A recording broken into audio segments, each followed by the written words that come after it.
Yo, Cyan, you good to go? Oh, Alright, let's do these.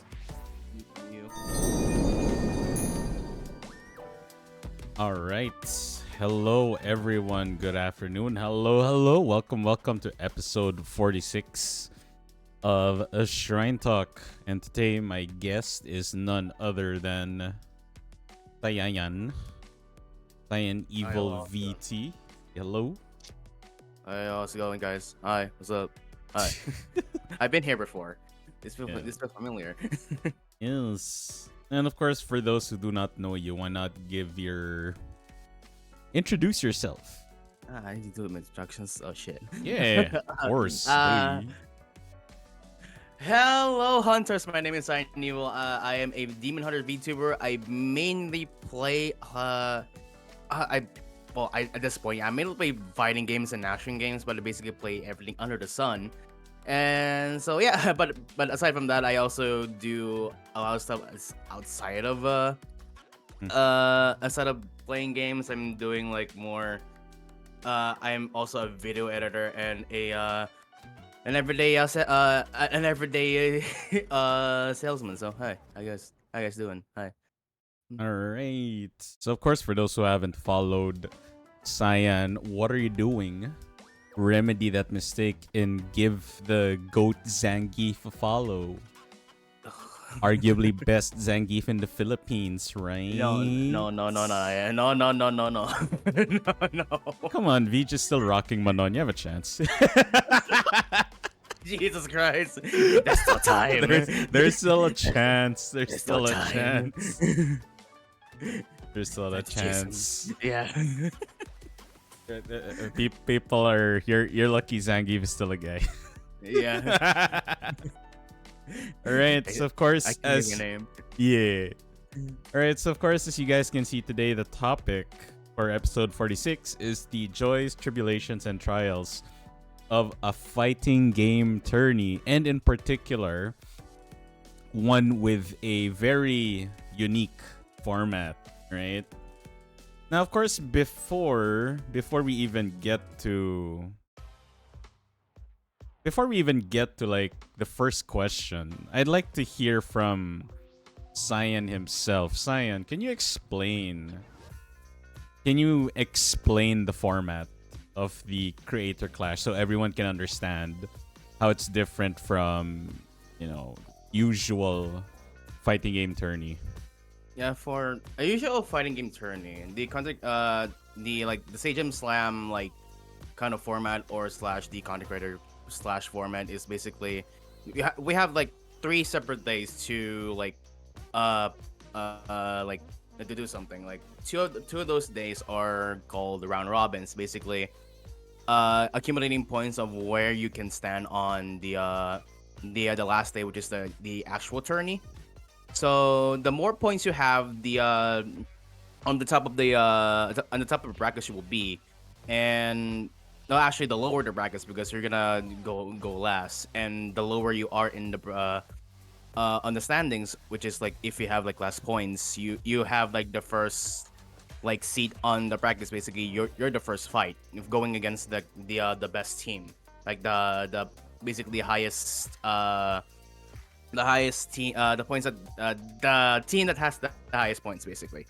So, so yeah, it's basic. It and aside from like uh a regular tourney, this is like team based. So basically, we have for beginners, intermediates, like masters and like professionals and something like that. And then there's the coaches. But in this one, the coaches can have an opportunity to not to play for example, because it's we have like 5 team, like is it 5, is it 5, I forgot. It's like there's 5 of us, yeah. if we Mhm. like got if we get like 3 points out of 5, and that's like 3 points more out of the other team, there's a chance that the coaches might not play because we already got more points. So Okay. yeah, basically that.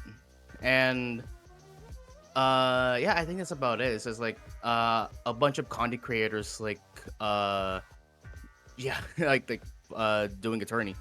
It's not that complicated to basically understand. It's actually a really fun format. All right. Solid. Okay.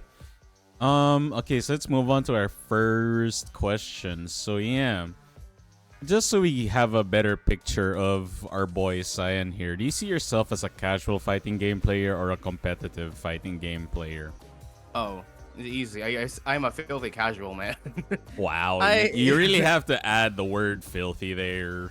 because I am a filthy casual. I mainly play this game just to have fun. It's just like, and like every fighting game I play, it's like I'm a casual on this at this game. All right, you wanna flex your rank in some of your fighting games? I have like 2 games that I'm well, technically 3 because I stopped playing the other one. Mhm. The first one is of course Street Fighter 6. From the first, I think the first few weeks before the Content Rail Clash, I started as I think Gold 5 or Plat 1. Yeah, I think Plat 1 is where I started. And then now, which come to now after the Content Rail Clash, I managed to get myself in a span of 3 weeks. I think put myself to Diamond 1. So that's like the highest rank I can get in that game. Nice. You're the same rank as I am. I can say I'm as yeah, I can say I'm as good as you. Nah. Nah, you need to shout out your fake diamond. I need to get my ass to rank. You need to get your ass rank. You need to get the masters, dude. Aside from that, I think Tekken, the highest one is Shinryu, because ranking that game is a fucking nightmare. Oh, Ryu ranks. Nice. Yeah, red ranks basically. I'm is it Tenryu?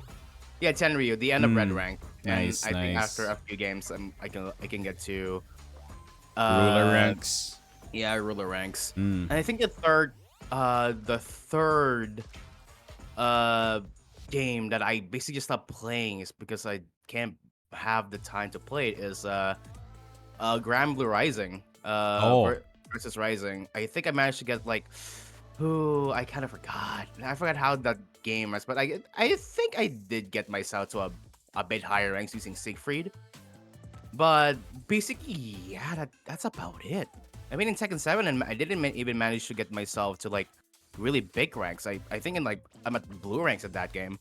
So yeah, in terms of like what is like the highest achievement I have right now is like yeah, Street Fighter 6 Diamond, because good God, I never expected for me to get that, and in a very short span of time. So yeah, basically that. Well, embrace that, man. Embrace that shit. I kind of proud of myself for that. It's like yeah, I finally did. Of course you should, and you earned that, man. You earned it. Yeah, yeah. All right. Well, as for yours truly, I do consider myself a casual fighting game player. If anything, a sweaty, sweaty casual fighting game player. Very sweaty. I'm in that purgatory where I'm too like my skill level is too high for like a casual player, but it's not. It's too low for like competitive play, like serious competitive play. Yeah. But not gonna lie, your skill level is basically just like very high. Well, Because- I attribute it to my. I was born with. Yeah, this is a joke, guys. I was born with the fast learner perk. I learned pretty fast. Fast. That's one thing. That's one thing I can like. I will accept. Like I do learn pretty fast. And really, like for some games, mastering a fighting game sometimes is a lot harder than learning, and sometimes it's the other way around, where learning is a lot harder than actually mastering a character or the game in general. Because learning is basically like yeah, I get to learn this few things that I can do in the game, but can you actually do it in the game? And that's where the mastery part is. Can you implement it? Can you use it in an actual like ranked game or like an actual match between humans? It's basically that. Yeah, pretty much. And of course, there's nothing wrong with either one. I mean, in my honest opinion, there are there are advantages and disadvantages for both.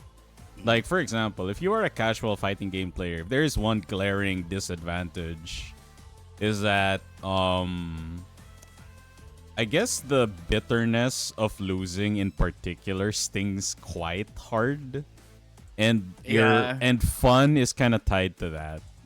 Yeah. However, like, because you are a casual fighting game player, you do not have as much stakes as, you know, those who are playing it seriously and competitively. But in my honest opinion, one of the biggest issues is the price tag. oh yeah. Right? It's, Like, as a casual fighting game player, it's very hard to even get a foot in a $70 game, knowing that the next sequel, which is given the time frame of each sequel to a fighting game, maybe 4 years, give or take, is gonna be the same price. Right? yeah. And you kind of have to You keep should- up. Mm. Yep. And of course, the advantage also of being a casual fighting game player is that, well, depending on the person, however, you are more likely to just laugh at the loss, and wins feel Oh, yeah. really good. Wins feel really good. It adds to the momentum you have going. Yeah. Like on a tourney, whatever you win is like just like more mental points on their brain, so you can just like more focus. Like I can do this. Yeah. And of course, for like, the plus oh yeah. motivation. Yeah, that's plus motivation. That's you gotta go. Yes, true. For competitive players, however, your advantage for sure is you have very thick skin. In general, competitive players have very thick skin. Like, Yeah. if I were to tell a competitive player, yeah, you got carried by your character, they honestly would not care, because to them, a win is a win. Yeah. But if you tell a casual, they will feel bad. They will feel bad because it feels like you are invalidating their win, or it feels like an insult. yeah, Even Yeah, if that's you why- yourself do not mean Yeah. it. yeah, that's what I said. Whatever I used Dragon, I was like, yeah, I'm cheating in this game. Yeah, practically cheating. And This- yeah, our this- little this- first I to was 5 fucking- last night. I picked Ling against you, and I'm like, it's only fitting that a war criminal meets another war criminal. Fucking AOP bullshit. I was like, I can't even hit this You man cannot on spell high, on AOP. mid. You cannot spell AOP without OP. Why do you think it's called AOP? The amount of times I use shoulders, like, what am I hitting? Nothing. Nothing. I'm hitting nothing. Like, what the fuck? And not even that. Fucking your fucking Nina is insane. Yeah. Well, women. Women. In particular, Tekken women do have an advantage. Female characters do have an advantage in Tekken. not Female kidding. hitbox. Good God. Female hitbox, female evasion. My God. Yeah, but yeah, on like on the competitive side, like losing is like not as bad because they always took us on a moment of learning. And, it's And like, oh, I can also, probably do this. do this dealing or with something like losses on a competitive level is very common. Yeah. It's very common. And to be fair, this is one advantage. Like, as a casual player in a tournament setting, you can realistically, no, if I lose at pools, I lose at pools. I should, right? Like, I should lose at pools because I'm a casual. But as a competitive player, if you lose in pools, you feel like shit. Yeah. If you don't make it the top 8, you feel like shit. And if you get second, all person to person, of course, you can feel like really shit, or you're like, hey, I got this far. I'm pretty fucking good. Yeah. It's like how this depends on how you take it. It's because Yeah. like third. But generally, most competitive players are just happy to reach even top 8. If anything, they expect to reach top 8. Yeah. So their I think the standards best- for losing is very high, for better and for worse. Like Yeah. I think the best like combination between the both is like if you have like the side of like just having fun with a fighting game, but you have like the mentality of a competitive player who, when you lost, it's like, oh, this is fine. Like I can probably do next time. Because I'm still in polls, but I'm on the losers bracket, but that's fine. If there's Basically- one, oh yeah, sorry. Yeah, go ahead. If there's one icon in the fighting game scene that kind of exhibits this pretty well, I gotta say Daigo, especially Oh now. yeah. Like, remember, like a few Capcom Cups back, he got Uh-huh. eliminated before he even got to like top 8, and he cried. Daigo the Mm, Beast cried, but till now he's still having so much fun with the game, and he's still like a threat, right? yeah. Like, even at that age, someone of his caliber, losing gets to him, but it Yeah. doesn't get to him to the point where he drops the game. No, if anything, it reminds him like, hey, you still got room to grow, room to improve. Yeah. Which is, Ba- like you said, a really big. It's a good balance between a casual and a competitive player. yeah. That I think about it is basically the like comparing Ryu and Ken to Daigo and Justin Wong. Mm, It's like uh, Justin Daigo is basically still like competing, and like like in like comparison to Ryu is like who's still like going to on a path forward. It's like finding more strength, and then there's fucking Justin Wong who's just enjoying life with his daughter and just streaming. It is just like yeah, yeah, these two are. It's kind of similar. They're probably kind of similar to Ken and Ryu. Yeah. yeah, they pretty much are the Yeah. embodiment of Mhm. those two. Yeah. All right, let's move on to the next question. It's a continuation of the previous question, but I think we need to highlight this. So, what for you is a defining factor for casual and competitive players in particular? Like, what is one particular defining factor? The defining factor between a casual and competitive. Yeah, Like for yeah. what differentiates a casual from a competitive player? Like okay. For like for casual, you're basically just learning for fun. Like playing a game for fun. It's basically Mm. I just want to play this game. Like I just want to play with friends. I just want to play this game, play with other people. And it's like if I lose, like okay, sure. And it's like I'm still having fun with the game.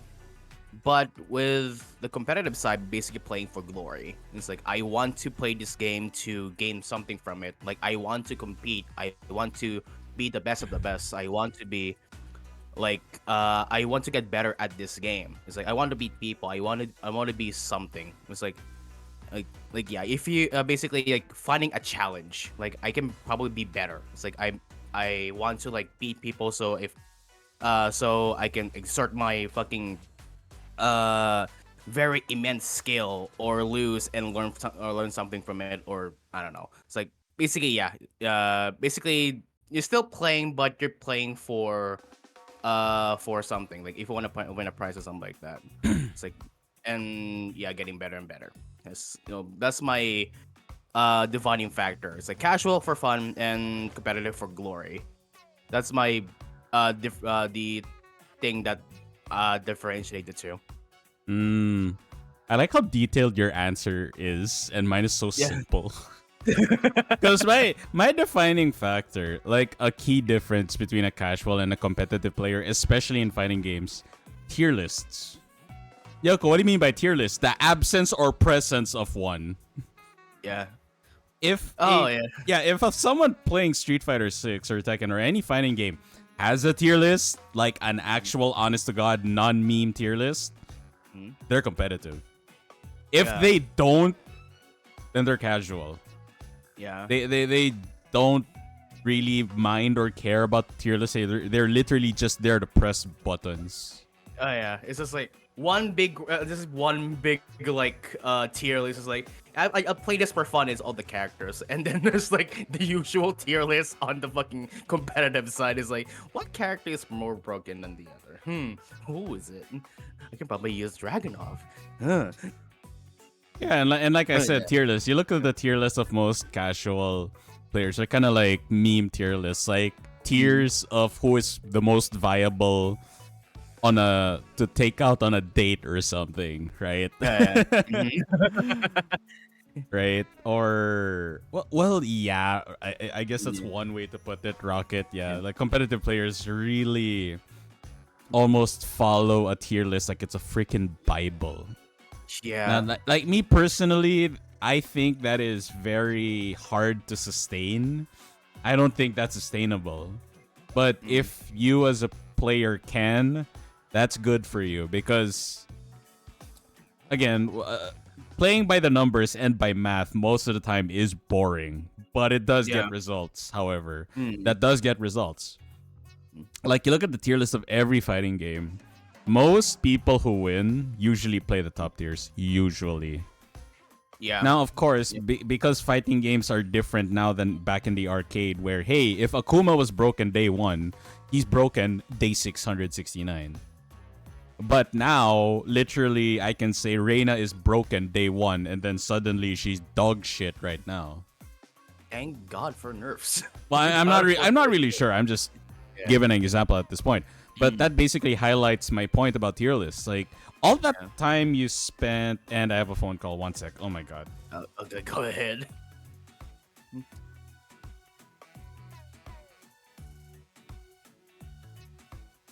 Okay, could continue this. Yeah, basically. I'm back. Yeah. Sorry. Go. So yeah, like the problem with that, especially why I believe casual players do not abide by tier lists. How much time did you spend learning? How much time did you spend learning Ken? Cyan, I'll ask you that. Probably not that much. Not that much, Basically- right? And he is not he that is high tier. Yeah. Even after the nerfs, he's still way up there. And how long did you learn Geef?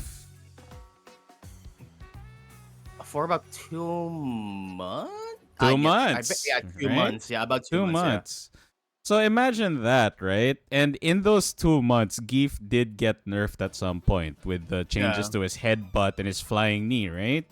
Yeah. So if you 2 months, all right, 2 months, which is about give or take 60 days. Then let's subtract that by 2 times 4 weeks to give yourself like 2 days of you not playing. Like 2 days a week of not playing Streets to give yourself, a mental break. So that's 2 months, 16 days, right? Yeah. So at most, you've spent 44 days, let's say a healthy amount, maybe 3 or 4 hours a day. So that's 176 hours of learning how to play Geef. Yeah. Imagine if a balance patch just turns Geef into dog shit. 176 hours down the drain from a competitive standpoint. Yeah, because you need to adjust to the nerves. Like, how can I use this again? Like, And that's even if your character is still viable. If you abide by tier lists. That's why there are people, the ones I really do admire in the pro scene are those who really don't care about tier lists, the loyalists. yeah. Like, again, you look at one of my favorite ones from Tekken, Jimmy J. Tran. He never ever dropped Brian. He never did. Brian was always considered strong, but not god tier. Never was he god tier, but he stuck with Brian. And Yeah, and oh yeah, go ahead. yeah, and like what you said, like similar to that, which is the god ass run that Justin Wong I think ran on 2013 using on NVC3, who is using Storm, Akuma, and Wolverine, which is, by the way, those three like on the same team is like not viable. It's not good. They are, but somehow, some way, Justin stick with it and he fucking won the tourney. Yeah, It's he like did. it's insane shit. It's like, yeah, if you stick with the character you want, like because you have fun, there's a good chance you will learn the character pretty fucking fast. Yeah. Because you learn because that's a similar thing that happened to me with Geef. It's like I just used Geef on a whim. Basically, I think the first time I used Geef is during your anniversary stream when we played Streets. Yeah. And suddenly it's like I just want to play Geef right now. I'm gonna play Modern Geef. Modern Geef, yeah. And then a sudden realization to me hit me. It's like, oh, This fuck, is character fun. Really, fun. It's like, yeah, it's like, and then after a few days of learning him, I was like, huh. Like I did pour sometimes. Like I think 3 weeks I spent from, I think Iron to Gold. Like I think 2 weeks or a week. Like and then like contrast. And contrast to like Ken was like I started from rookie, and then a few days later I'm gold, like a week. So I didn't even get to experience silver because of the fucking win streak thing. It's like yeah, on like comparing these two, like because Cannon's a top tier and then Zangief's a very like a bit of a low tier. It's like you can see like the results like giving like using low high tier characters, like for example Ken. We'll see the results because Ken has a lot of good shit in his on his arsenal, like his fucking Jinrai mix up, special run, special run, like yeah, a lot of bullshit that and of course being a Shoto, he's already very strong on neutral. Yeah, very strong in neutral. You have your usual like zoning shit, like your fireballs and stuff like that, and you have Geef. Yeah, and then there's Geef without green hand, by the way, no green hand. No green hand. What are the worst like fucking speeds? You walk him, his walk cycle is so slow. But he's super fun to play because grab gives you like a lot of dopamine. Like fuck, it's like a lot of people don't know how lucky they are that green hand doesn't exist. For those who forgot. Yeah. Green hand OD goes through projectiles and is safe on block, especially when it's spaced. So instead of the usual drive parry while slowly moving to your face or lariat while slowly moving to your face, Geefs before had the ability to just OD green hand and then they're in your face. Yeah. Literally just skip the fireball mix up. But yeah, little funny thing about also tier list, just a little minor storytelling. I remember, like for Tekken 7, my main has always been Kazumi, always has been since day one. And I remember when she got really really bad nerfs in season 4 and late season 3, especially season 4. I remember this one friend of mine, and again, we don't go to locals. We don't even go to big tourneys to play. We just go there to watch. I know he meant it as a joke, but I kind of took it personally. Like, we were playing and he commented like, "You're still rocking Kazumi?" I'm like, "Yeah, my favorite character." And he had the audacity to say, "You're not gonna get results with Kazumi." And I'm like, do I care? do I care? This is kind of like war flashbacks for me. Like, I told him straight to his face, $60 down the line, first to 10. Put your hands where your mouth is. You beat him. And I told him, if you back down, you're a pussy ass bitch. If I lose, I'm a stubborn ass bitch. And he couldn't back down because I know him. He's a very proud person. He did not like the fact that I said, if you back down from this challenge, you're a pussy ass bitch. Would you like to guess who he was using at season 4? Season 4, Tekken 7? Yeah. Season 4. The last season. Oh, Kunimitsu. Release Kunimitsu. Yeah, Kunimitsu, yeah. I 10-0'd him. And I had a god match on the last one. Deserved. I 10-0'd him.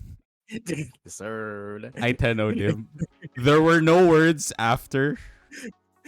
When I met him in person, I just smirked, raised my eyebrow, got my money. Basically like Sonic Fox then. I did. It's except the guy had the humility to know when he lost. He didn't make it 13-0. He didn't make 13-0. He knew when to stop. To be fair, he knew. He knew when to stop. Yeah. And mind you, this was released Kunimitsu when she was ungodly broken. Okay, ungodly broken. And mind you, at this point, Kazumi was actually an honest character. She wasn't busted anymore. But y'all know me, Foxtrots. Y'all know me. If it's a female character, I'm on it. I'm fucking on it. Hey, probably if you're living in a different like timeline, probably Naru would be using Kunimitsu. You know, it's a female character, of course. Now I knew how much Kunimitsu carried because the first character I reached ruler ranks was actually Kunimitsu. Dude, she was Mm. just straight up busted. Not like I did Oh have shit. fun with her. I had so much fun because I love Konomitsu's gameplay. Mm. But you know, when you have that one character that you're always like your fallback, like this is the one character that's tried and true, tied to my identity. It's for me, it's Kazumi. Yeah. Right, it's Kazumi. And It's Kazumi, yeah. so that's also like a very defining. Like I said, my answer earlier was very simple tier lists: the absence or presence of one. If there's also one defining factor for a casual and competitive fighting game player, it's how they take competition or even just small remarks. It's very, very case to case basis. But if a competitive, even not a player, if someone has a competitive aspect or spirit to them, even the tiniest challenge or remark will spark something. That much I can guarantee. Oh yeah, yeah. You don't have to be a competitive player to have a competitive spirit. God knows I am casual, but I have a competitive spirit. It's like But if you talk shit, it's like random hands. Yeah, random ads. Random Random ads. hands. You want to say that shit? Better prove it, motherfucker. Come on. Yes. Now, still on the topic of, competitive and fighting game players, I really want to focus on this because this has always been a topic of contention for the longest time. What's the most common misconception for both types of fighting game players? Oh, most common misconception? Yeah. Huh. Oh God. Oh, and like okay, for casual players, it's like the most common misconception about them is like they play for fun, they probably suck. It's basically basically that. Because I keep seeing a lot of people is like, oh, you're fairly casual, you must be suck or random hands though. I want to beat your ass. It's like stuff like that. And then for the casual, the common misconception is they think of this as fucking gods or something like that. It's like, I play this game for glory. I must be really good. Yeah, that depends. Yeah, that depends, buddy. That depends on just skill level and how you use your character. And and for like casuals, there's a lot of people who are casual that are basically really good. Like you, for example, like Jesus Christ, you call yourself a casual, but you play like a fucking competitive player because of their fucking skill level. And the opposite can go for like competitive, like even though like they think of themselves as very like competitive players. A lot of times, some filthy casual from a boony town and stuff like that will fucking beat you probably. It's like, yeah, that depends. It's basically like don't judge a book by its cover kind of shit. Definitely. Yeah. Well, for me, the most common misconception, Miko kind of hit the nail on the head. Scene presence. Like, scene as in competitive scene presence. Like, yeah, I agree. Just because you do not have tournament results does not make you not a competitive player. Or if you have tournament results, you cannot be casual. No. I disagree. No. I disagree. Because let's look at very notable people. Like, for example, the fighting game guy. Max Dude. Like, where do you even put him, right? Like, his giddiness and passion for fighting games, you'd think he's very casual because he's not, super invested, rigid, like, in the rigid competition of the game.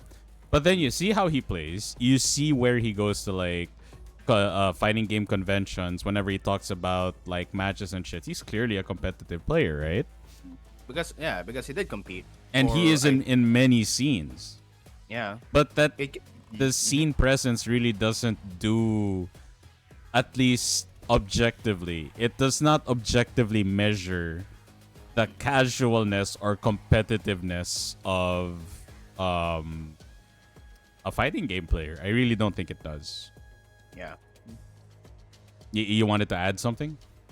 Yeah, I was going to add. Max was actually was a competitive player for I think Third Strike and KI. I think KI was like, Especially first KI. time, Yes, I know that.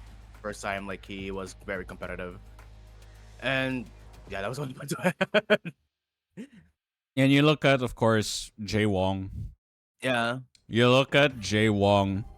Whenever Third Strike or Evo Moment 37 is brought up, he just, man, that guy clearly still has his competitive spirit ever since his Jay Wong Factor days.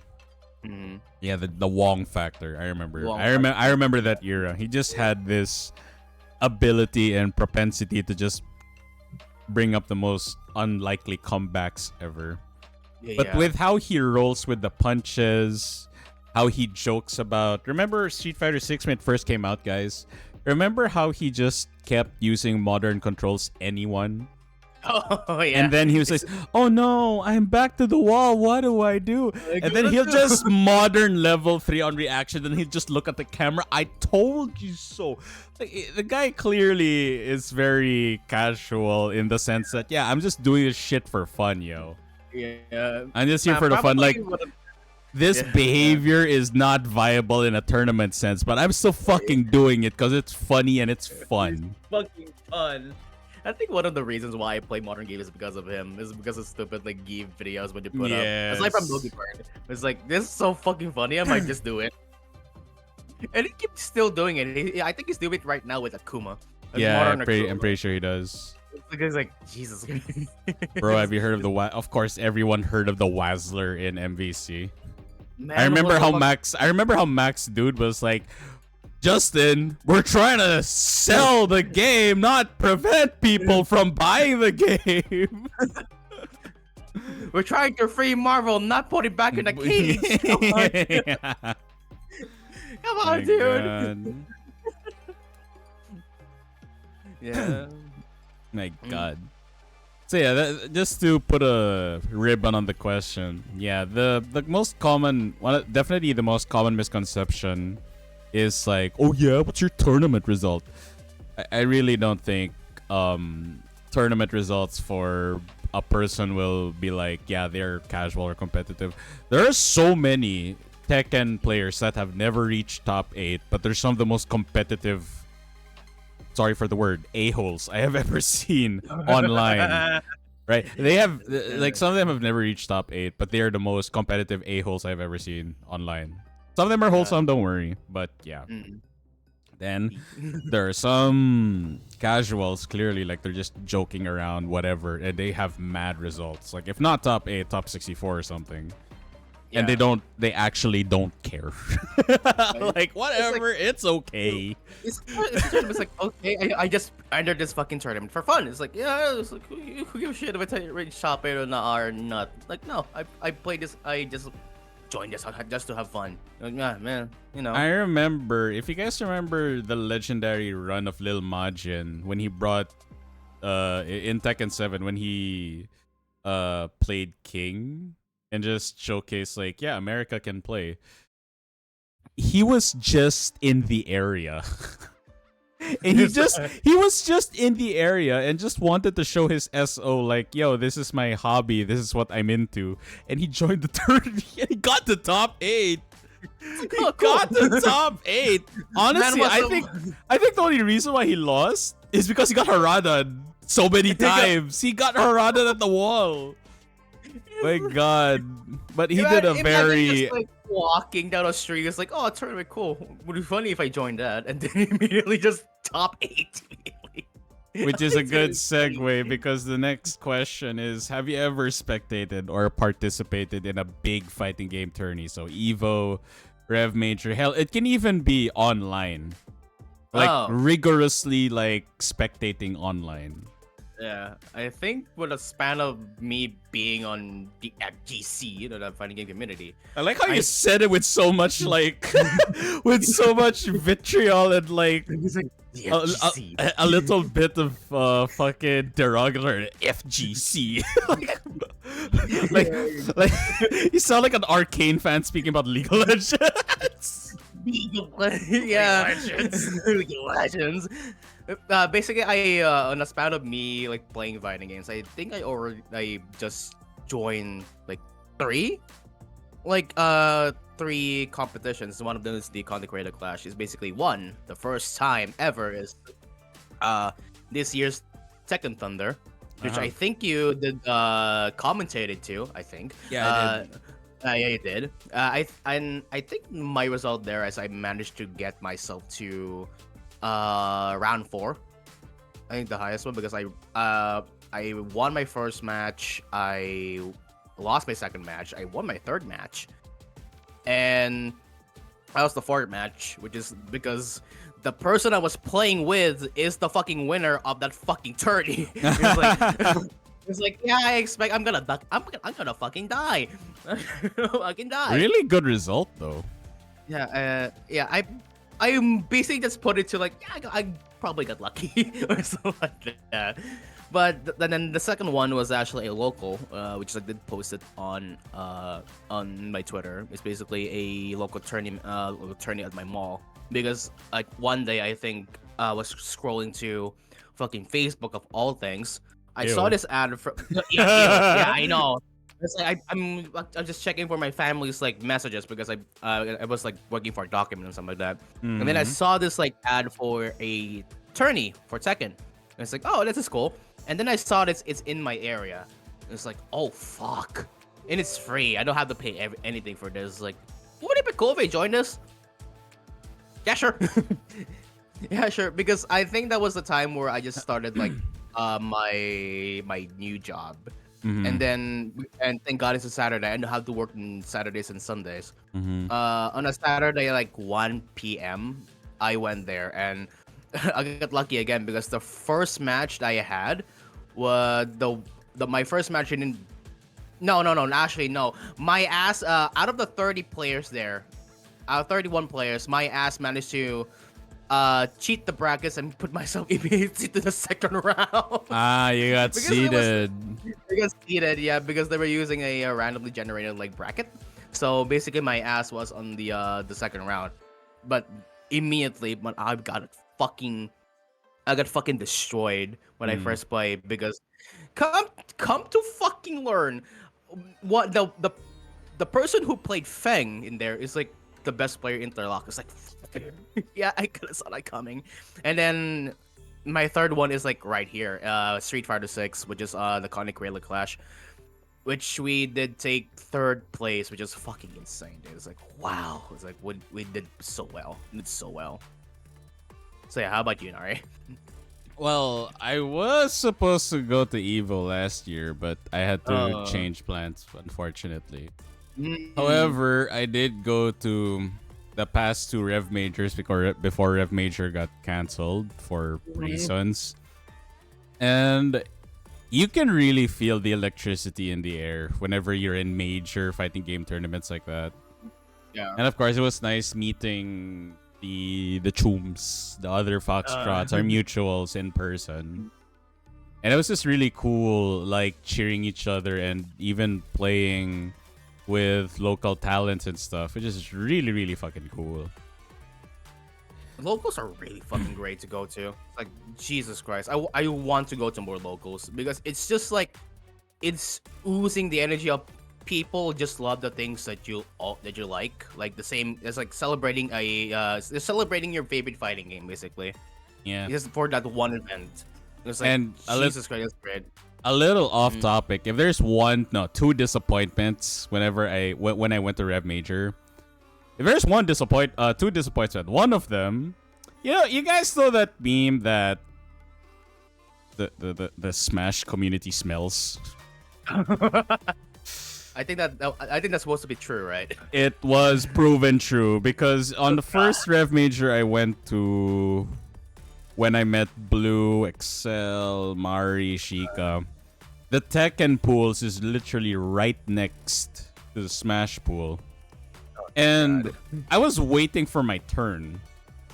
For just skirmishes, right? Casuals. It wasn't even pools yet. Or no, it was the day after pools, top 8. So people were just using, the stations to, just have some fun scrims. Literally, I turned my head towards the Smash table. And like Guilty Gear Strive's theme, you will know the smell of the Smell the game. game. I'm like, what the fuck did I just turn my head to? I'm like, wait. The amalgamation of just like one smell into I one was area. hoping just it making was a bomb. meme.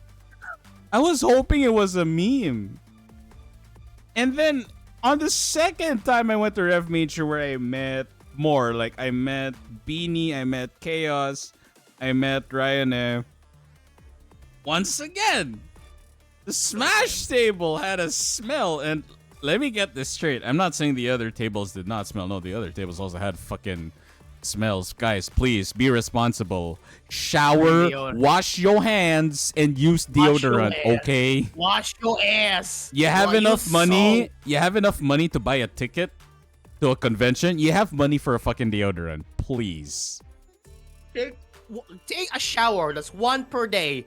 Context is simply put the BO. I can smell the BO. I was just disappointed, Render, that a lot of people meme on the Smash community in particular having a smell. And I was like, I don't understand. Yeah, I was really hoping it was just a meme. But man, did someone not take a shower? I honestly do not know, and I do not care because regardless, it smelled. By the way, It smelled. For Filipinos who are going to a fucking like big ass tourney and something like that, we live in a humid country. It's usually very fucking hot. So please take a shower just one per day. Good God. I take a bath. I take a bath twice a day, bro. Every day. I take a bath like once or twice a day, depending on how hot it is. Like fuck, I always do. Shit.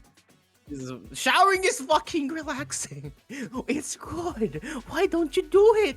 Come on. It's basic, and you know it's literal proper social etiquette.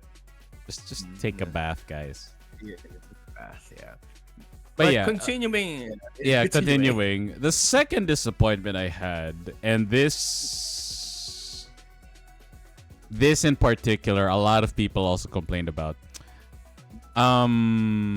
I forget what group of people it was, but they had this whole frat boy mentality and were practically hogging one of the Street Fighter station. No, not one. Several of the Street Fighter stations. And the thing is, right?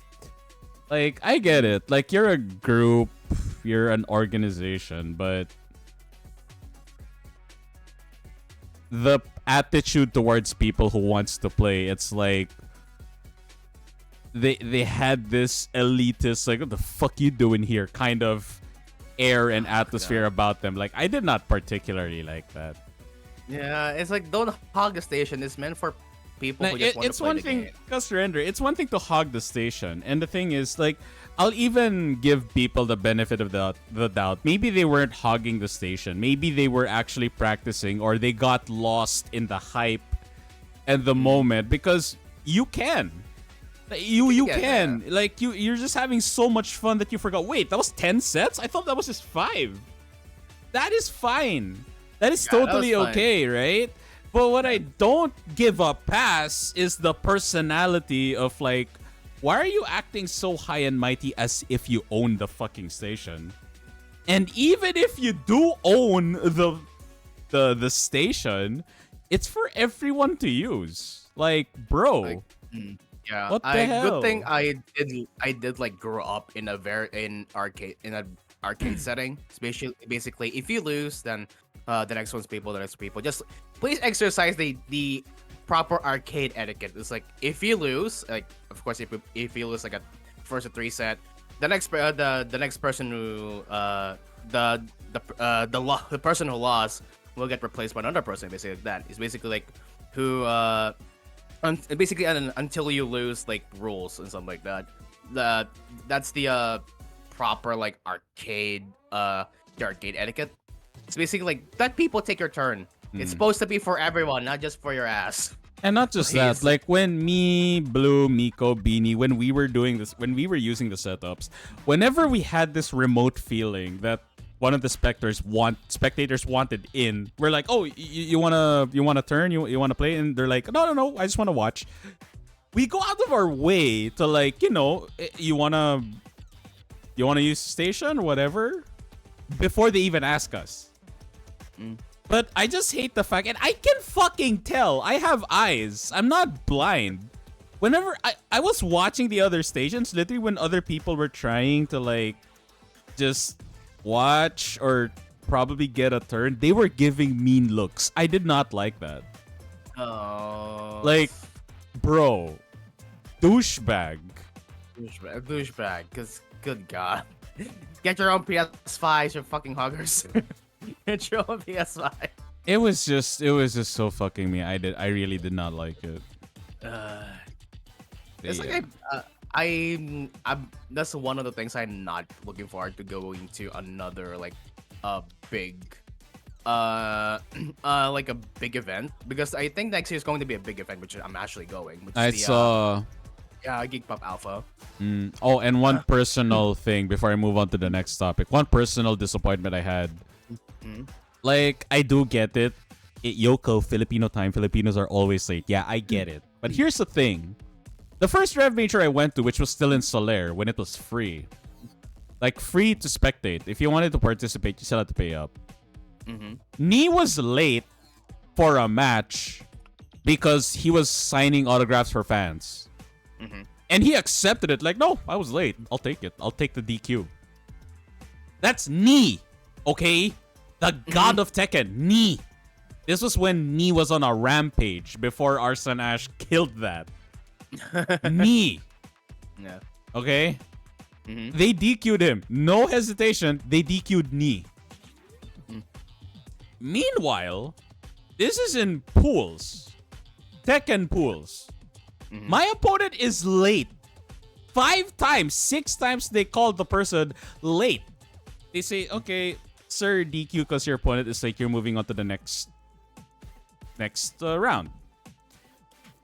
And then, suddenly, a few minutes later, sir, your opponent is here. You can play your set now. And I'm like, huh? What? Internally, I'm like, are you fucking kidding me? So wait, you're willing to wait for? I waited for nearly half an hour, and this was on top of like 30-40 minutes of us starting our pools. Our pools started late because so many people were late, and another pool had to use our stations because I think there was a bit of an error with the logistics or whatnot. But basically, I standing up for over an hour waiting for my fucking turn, and I'm like, I give up. I did not want to argue anymore, so fuck it. Okay, fine. So I sat down, I kicked my opponent's ass, and I'm like, this was a waste of my fucking time. And I did my best to let my opponent know that I wasn't salty at all. I shook his hand. I said, good game. I didn't even have like a frown or whatever. I was just so fucking exhausted. But I was like shaking my fist internally. Like, if like this is Rev Major. Are we not taking things seriously anymore? You really expect the community to take this event seriously if you are running this event, quote unquote, seriously? Inari, quick question: are you salty? I was salty about how that situation was handled. Honestly, because they first tell me like, "Oh, your opponent DQ'd because they're late," after calling them 6 times. I'm like, okay. And the thing is, for me, it's like mentally, I'm already on the next round. Then you're gonna pull me out? Like, what?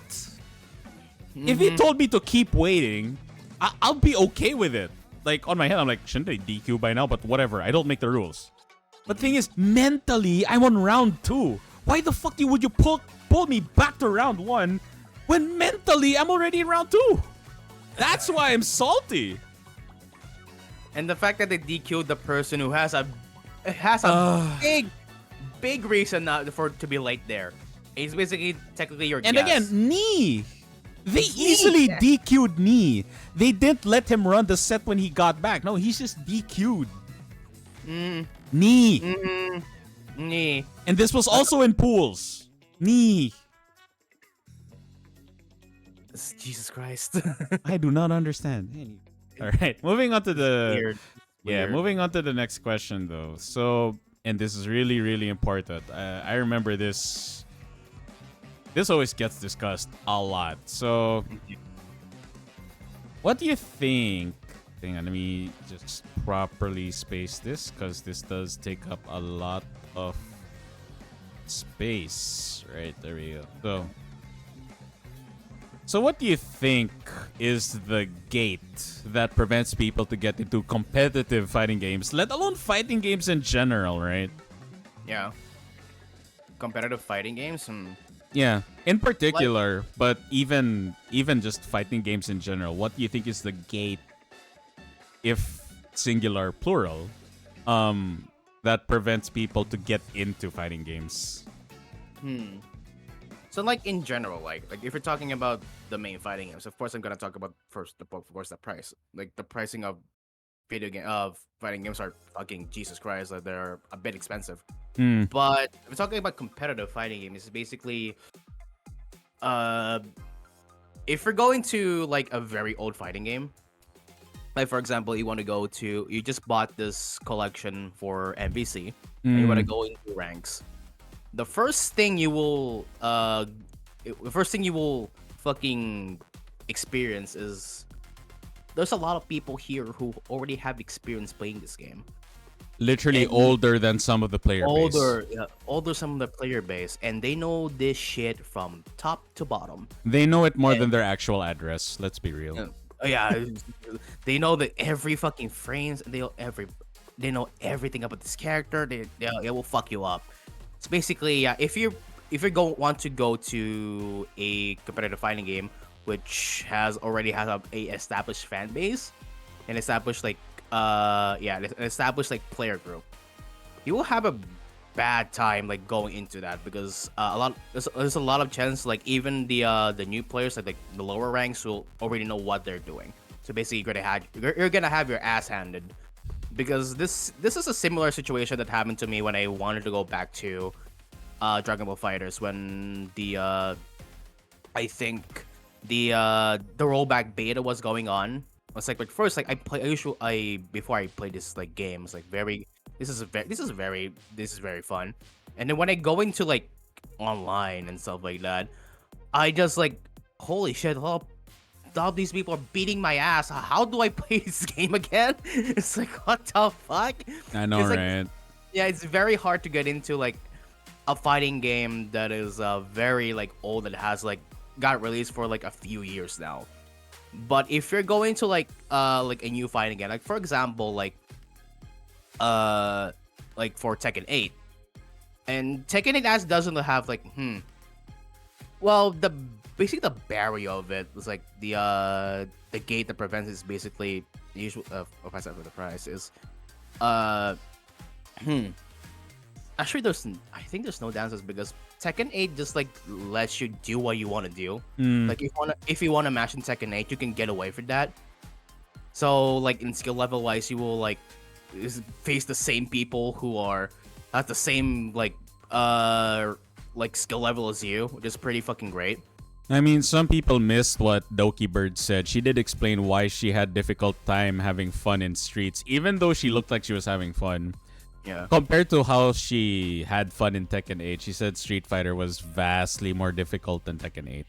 Oh yeah, it's vastly difficult in Tekken 8. It's like because you need to use more brain power to use that game. In like, particular, she had to learn how to block. Yeah. Same here. And the thing is, this good thing about like new fighting games is like they always find a way to let new players like learn their shit. Like for example, Tekken 8, there's this option you can use like auto combo stuff like that. But auto combo and then the punishment training. Punishment training really fucking punishment good. training. There's a lot of things that can like introduce a player into this stuff. Yeah. And there's also a good like tools for like legacy players because usually this some of the things for legacy players who are returning from let's say like Tekken 7 and stuff like that, you can still use your like usual bullshit in this game. But there are gonna be some changes basically. And another game example is Street Fighter 6. It's like the like if you want to use like like classic controls like immediately on rank, it's like you're gonna have a bad time because you don't know how to play the game. You don't know how to like do this, and that is where a thing called modern controls comes in, because using modern controls all basically gives you like the usual things that uh a fighting game is giving you. Like you have your auto combos, you have like two button supers, one button specials. You're basically like giving you very limited like moves, but you can use them like very easily. So yeah, it's like a good thing about new fighting games right now is like they give you like the gate of like for competitive is not that high, like getting into like competitiveness, but like for compared to like old like fighting games, it's going to be a lot difficult because there's already an established like fan base, like established players who are already knew what to do in this shit. Yeah. So yeah, I think that answered the question. No, it does. For me, I'm saying this in order of how daunting of a gate it is, in order of like bad to worse. All right? My big three is price, accessibility, and community. Those are the big three gates from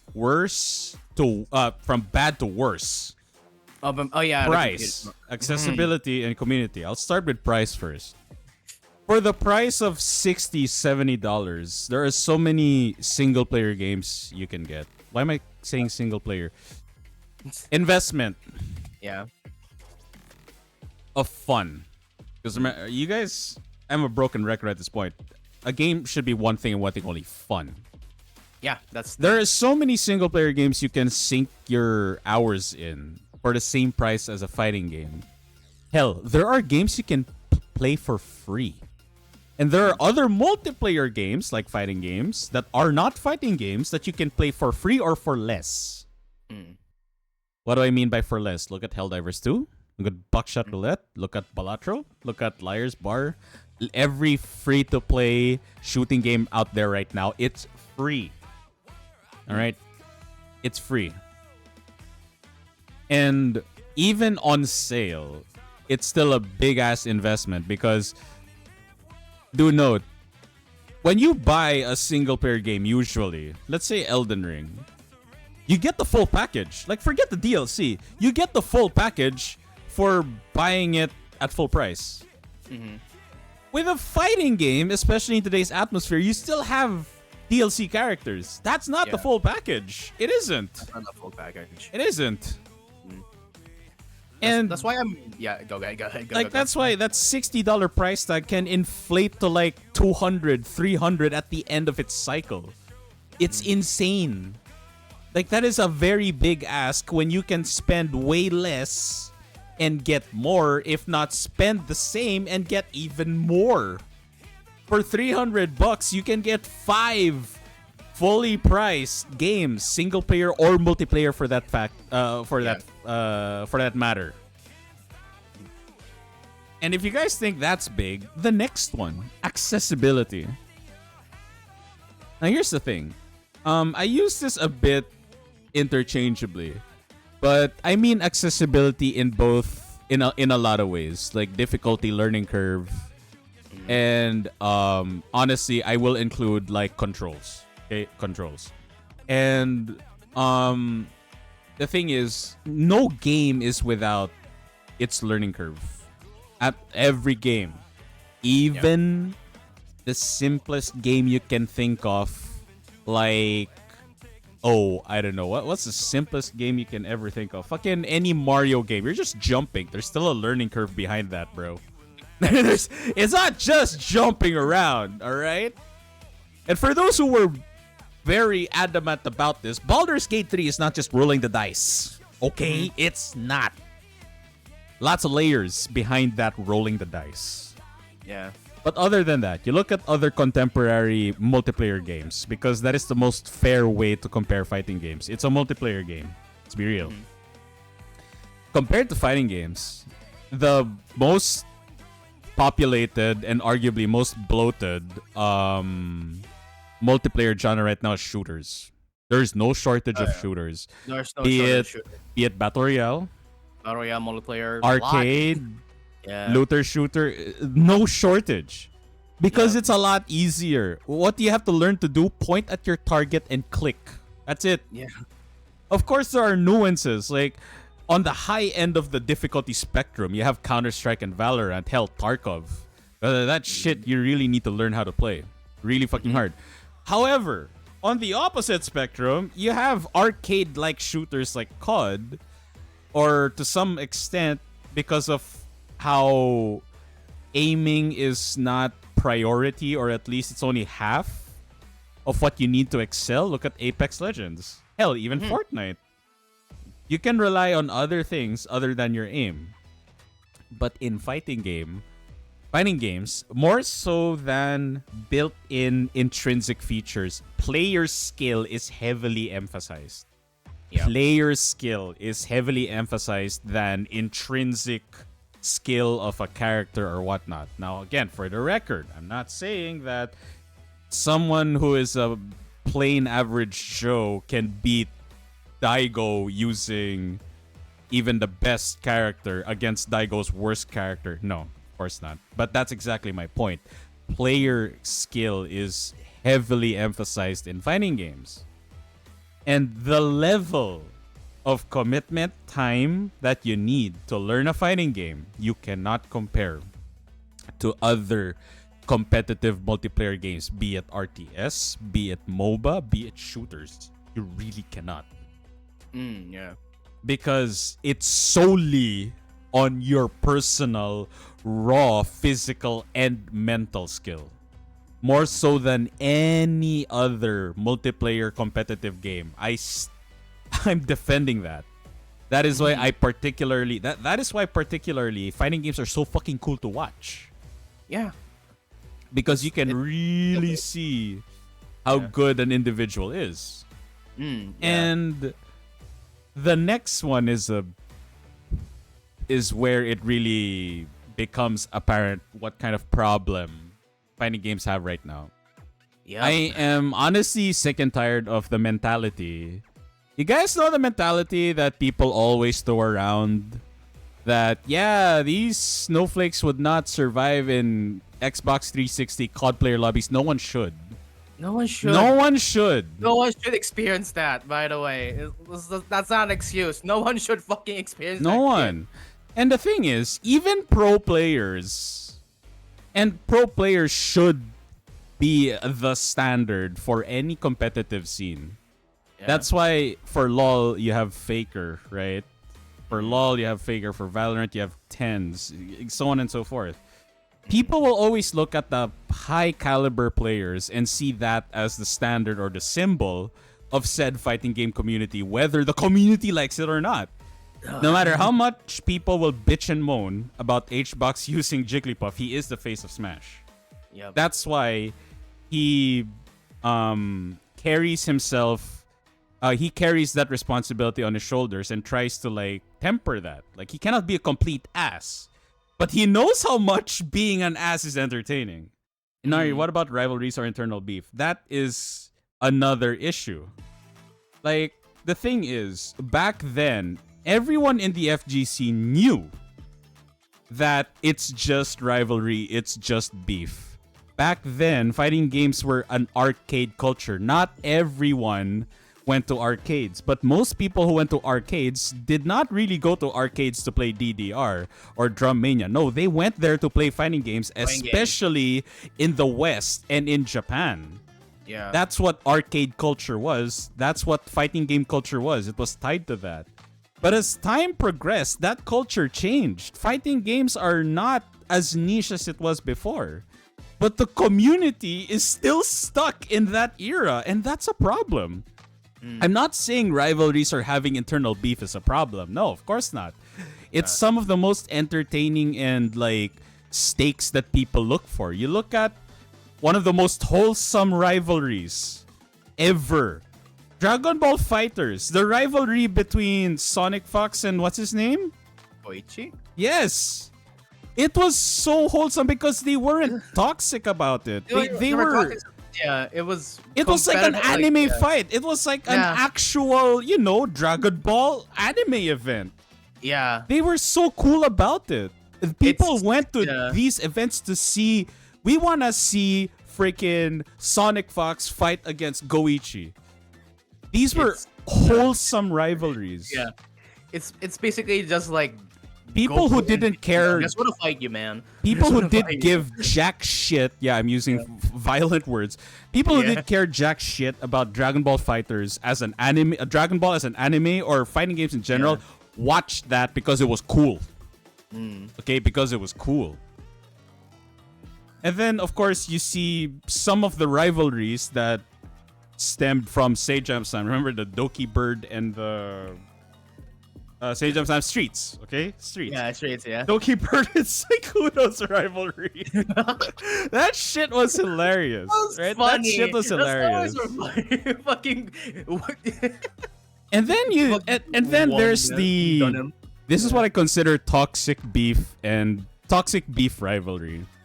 One of the longest rivalries that I'm just like, why aren't we policing why isn't the community policing itself more?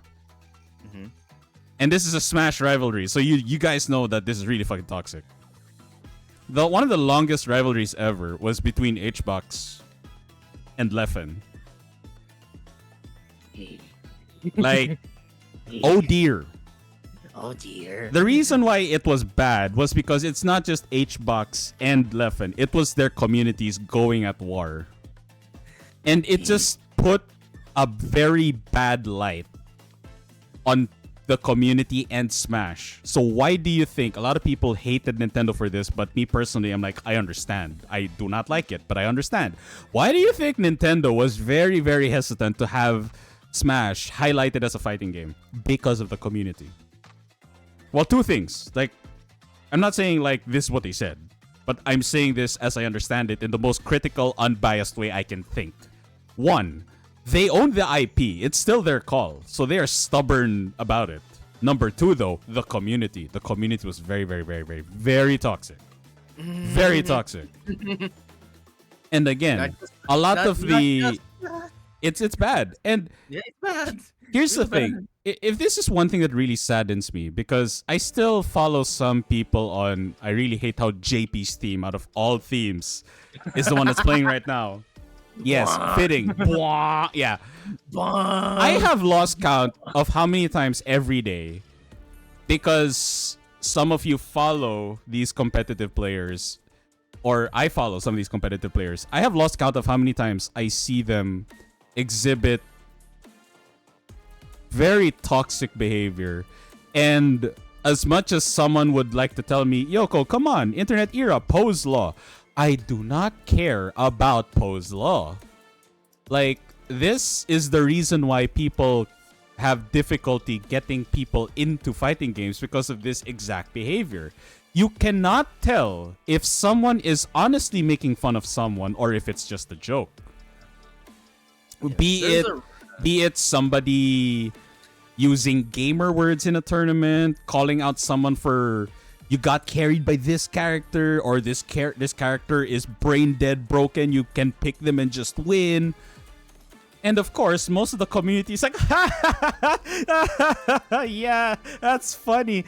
But on the outside, people who are not, very well versed in the fighting game community, they'll just see that as, wow, you're invalidating this person's win because they picked a character. Wow, that's very mean of you. And the argument that people always throw around, you guys are soft. I mean, people today are so soft. They would not survive in the arcade, the COD lobbies of people shouldn't. They shouldn't. And here's the sad part. Yeah. We are falling behind as the fighting game community because every other community has changed. Do you know what's one community that has changed more than any other in a competitive scene wise? Both officially and unofficially. Speedrun communities. That is one of the healthiest and most competitive scenes ever. I've participated in speedruns before, And I have lost count of how many times people were like, "Oh, I saw your video or I saw your attempt. You know, you want some help with that?" They're not even backseating. Like, "You want some help with that?" I'm like, "Oh shit, yeah, please teach me." And they are very like aggressive towards people who have toxic behavior or cheating. They're policing themselves well. Same goes for every other like MOBA community. People talk shit about League of Legends and Dota all the time because they're sick and tired of that reputation. Same goes for shooters. Yeah. Why is the FGC still behind? Why are we still behind this? Yeah, that's some enigma that I can't even answer. That's like, And the thing is, like, why are we here? Still? And the thing is, right, the Cyan Dom thing 2 days ago. Thing is, we get that, but you see how Blue kept saying, "By the way, guys, Dom is just kidding around. All right, he's just kidding around." Behavior. But you see, Blue goes out of his way. Even Cyan himself goes out of his way to explain those watching. And remember, Blue as a streamer knows that everyone who watches him, if not most of people who watch him, are most likely part of the fighting game community. So if they see that exchange between Cyan and Dom, they're like, that's just ordinary, fighting game FGC behavior. Despite that, Blue and Cyan and Dom even go out of their way to tell everyone watching, "By the way, we're just joking around. It's not really serious." This is a friend thing. This is a friend thing. There's a friend thing. This usually happens. This is our thing. What I'm very disappointed is why we're not doing this more as a whole. As a community as a whole. And you guys remember one of the best moments of like oh wait, hang on. Quick water break because there's an ad. Yeah, okay, go. Yeah. For those who are watching us through the ad, a quick water break. Just drink your water. I just put this my coffee. What coffee do you have? I have Nescafe Creamy White. Ah. Very sugary. Love sugar in my veins. Good job. Yep. Nescafe, yeah. Yeah. Coffee. I'm drinking my cousin's homemade coffee. Ooh, nice. Homemade. Ooh. Yeah, she and her fiance are practicing baristas. Practicing barista. Yeah. Yeah, practicing barista. Yeah. Coffee. I want to go out of coffee. Good God. But like, another coffee. And water. And water. Yeah, drink water. Everybody, stay hydrated. Keep your pee at a very, very distinct color. All right, we'll be back in 4, 3, 2, 1. Okay, we're back. So we're back from the ad. So I paused my thing during the ad. Basically what I'm saying, I'm very disappointed with how we're not policing ourselves now, especially like this, with this behavior. And honestly, I have lost count of posts on Twitter everywhere of just this behavior being exhibited and defended as well. And what hurts me more is that every other community out there, although not perfect, of course, not perfect, they are actually making progress. They are making progress in policing themselves with this kind of negative behavior. And again, don't get me wrong. I understand how it is entertaining to see stuff like this. Although, again, people outside looking in, but that's so toxic. Like, what the fuck? Of course, those inside are like, but it's not real though. It's kind of like a wrestling rivalry or beef. Like they're actually BFFs IRL outside of the scene. So again, like although it may be lame, if the FGC really wants to grow, there has to be a balance. Something has to be done, seriously. And I think, the elitism really has to fucking stop. I am sick and tired of the elitism. Outside of the competitive scene, right? Even just playing a game. Whenever I see like casual streamers, variety streamers sharing their experience of like, wow, this character is so fucking annoying, or like, they have valid complaints instead of like what you would expect someone to do, like, oh, you want help with that matchup, or sympathizing, like, yeah, they are really annoying to fight. Instead, I am greeted with comments along the lines of, why don't you just not play? God, get good. Get out of the game. It sucks. God. And the thing is, even though if anyone says, but Yoko, isn't that the same thing they do in like Souls games? I'm like, here's the thing though. A Souls game is single player. And even though it's ungodly difficult, the game gives you tools to exploit to make it easier. Fighting games don't. I can literally ask a newbie to pick the most busted character in a fighting game, and they will still get beaten up by a sweaty casual, for that fact, using the worst player in the game. That's just how harsh it is in the fighting game scene, of how important it is to be actually like mechanically good as a player. Wait, can I give a really good example of what a bad Please. fighting Yes, is? please. There's a reason why a lot of people don't play a little thing called Mortal Kombat. Oh no. Yep. Mortal Kombat is a really fun game. I get it. Until like MK11 and MK1. The thing about that is the community of Mortal Kombat is really bad. And the worst thing is, do you know, chat, that I think like since MKX, the game has a fucking in-game chat function, which you can hear you can hear the other side of who you're fighting with, and sometimes chat, that person is talking shit about you, or just plainly just saying some really shit words that I can even say on stream because I will get canceled. Good fucking god. And the thing, toxicity. Good god, toxicity. There's some people who are notorious that are really bad. It's like, fuck, this is so shit. and one of the worst, just to add to that, one of the worst arguments I've heard, because I remember that being a discussion, one of the worst arguments I've heard. Without that, though, we wouldn't get Jay Wong's legendary "You're gonna learn today." And here's the thing. Is it really worth it?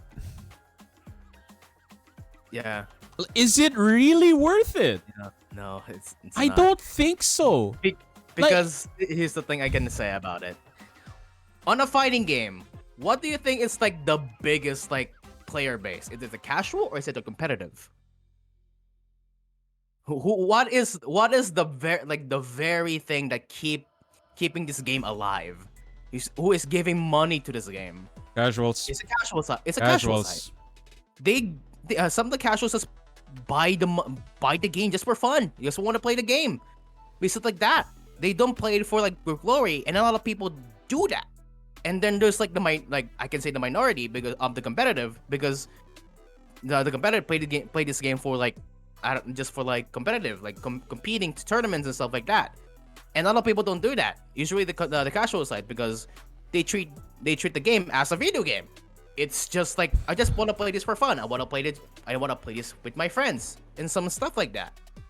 It's like, if you're turning away like the casual side, you're basically like not contributing to the community, because you're basically just like killing people's interest on a game you just want to succeed. It's very bad. It's basically just like digging a grave for your game. It's like, no. that's not why we need people to be on the FGC and just like show them the wonders of fucking fighting games, not turn them away. So yeah, that's my take on that. It's like, please just let people enjoy what they enjoy. I remember one of my friend's major complaints, and this is not even about fighting games, but I absolutely resonate with this. they were trying to get into Valorant, and they only got in recently, Mhm. just because like I helped them like get a better perspective on Valorant. If there's this one kind of editing style I really don't like, again, let me emphasize, don't like. I'm not saying it's bad. Mhm. But if there's this one editing style I really don't like, especially when it comes to Valorant, it's literally like the really jumpy, you feel like you're on LSD kind of video edits. The fucking And 420 MLG yeah, gameplay. yeah, like what am I looking at? It's What like, am I looking at? is this man playing Valorant or Apex? What the fuck? And like my friend's like, is this really what the game is like? I'm like, hell no, absolutely not. Why is he jumping? Why is she jumping? Why is he rocket jumping with this shit? What No, the but hell like literally, if I want to illustrate how bad it is, there are more jump cuts and jumpy. There are more jump cuts and very jagged transitions than a fucking average Super Mario speedrun. I'm like, I'm dizzy and nauseous just looking at this. And yeah, I'm just like, why? Why? Why do you do this to yourself, man? Just play It, the it game as intended. it doesn't really illustrate the game like in a way. And that's exactly what the problem is with most fighting game community interactions nowadays. Like people are so extreme. Like again, extreme. I'm not saying intense. No, people are intense in other communities as well. But Yeah. they're not extreme in the sense that um like when I say they're not extreme, right? They're not. Mhm. How do I say this? If they see somebody like faltering, they're not going to be like, "Oh, you suck." No, they're not even gonna say get good or know the matchup or just do this, just do X, Y, Z. No, they're very like sympathetic, and they're not gonna try and make you feel worse than you already probably do. Mm.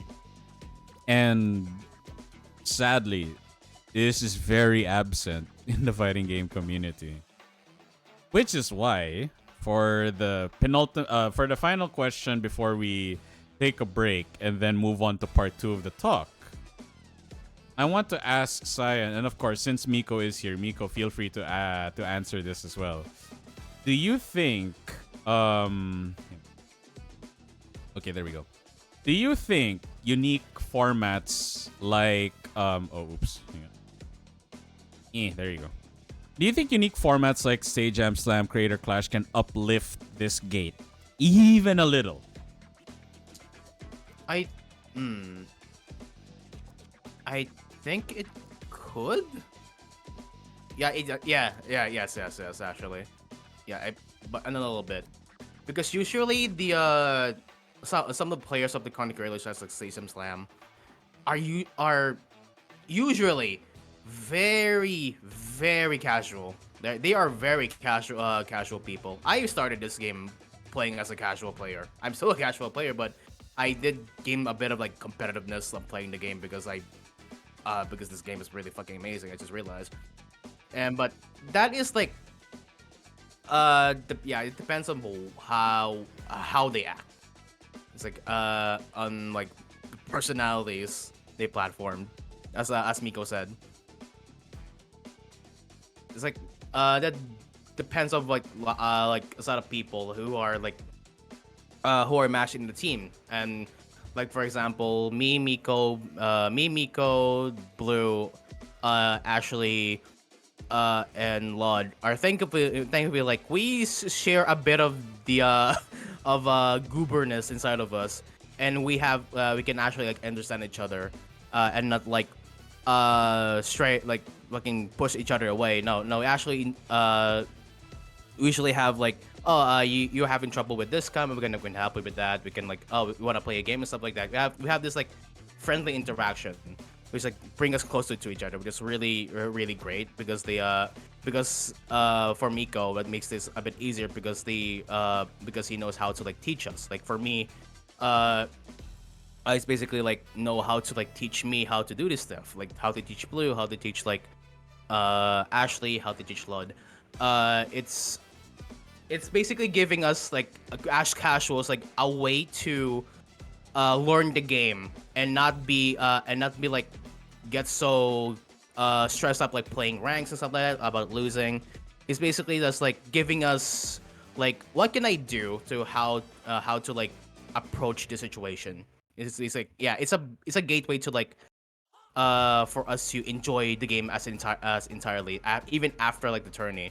Because after the tourney, I have this like big like revelation. It's like I'm just gonna play this game just for myself. I'm not gonna play this game like for like winning and stuff like that. I'm gonna play this game just to like win interaction and stuff like that. Because that's what how Miko taught me, and it helped me a lot. Like during like my run from plat to diamonds, because it's like I'm losing. Like okay, I can probably win the next one. This is stuff like that. Like the mentality of, like losing sucks is like went out of my brain so quick. It's like yeah, it helped me a lot. And in the end of the day, that Blue has managed to like get himself to master. Ashley, in a span of like 3 weeks, by the way, managed to get herself from I think from rookie to silver, or I think actually gold actually. Like, and Lord, who is a Tekken player, managed to like exert his fucking his alphaness on stream playing streets. It's like Jesus Christ. Like if you manage to like get on a certain community who just understand how you play and understand who you are, and you're just like, hey, can you teach me like this? Like yeah, sure. I know. Just tell me how you play this game. Basically, just tell me how you play this game, and we'll go through that. Because it's basically depends on the person who you want to teach. Because there are different people. There are people who are think differently. There are people who are very hard to teach, and there's like people who are really easy to teach. So that's basically, but that depends on how you will get along with that person, basically. So yeah, that's my take on that. Is like, it's a really good like platform to get casual players go to play this game, because we're basically like letting people like people seeing that we can actually like you can actually guys play this game. If you can play this game, you can probably play this game. Like that's up to you. If you want just to play this game, that's completely up to you. But if you want to learn this game, that's great. That's like find a community that you can actually like trust. That are very welcoming. So yeah. If there is, I do agree, and I want to highlight another thing. Do you know why most of the time, if not all the time, stuff like Sage Slam Creator Clash is always a huge success? The predictability and unpredictability is always a good thing. Yeah. For example, what's probably the worst kind of thing you can ever get in a competitive sport or esport? One of the worst things you can ever experience as a spectator.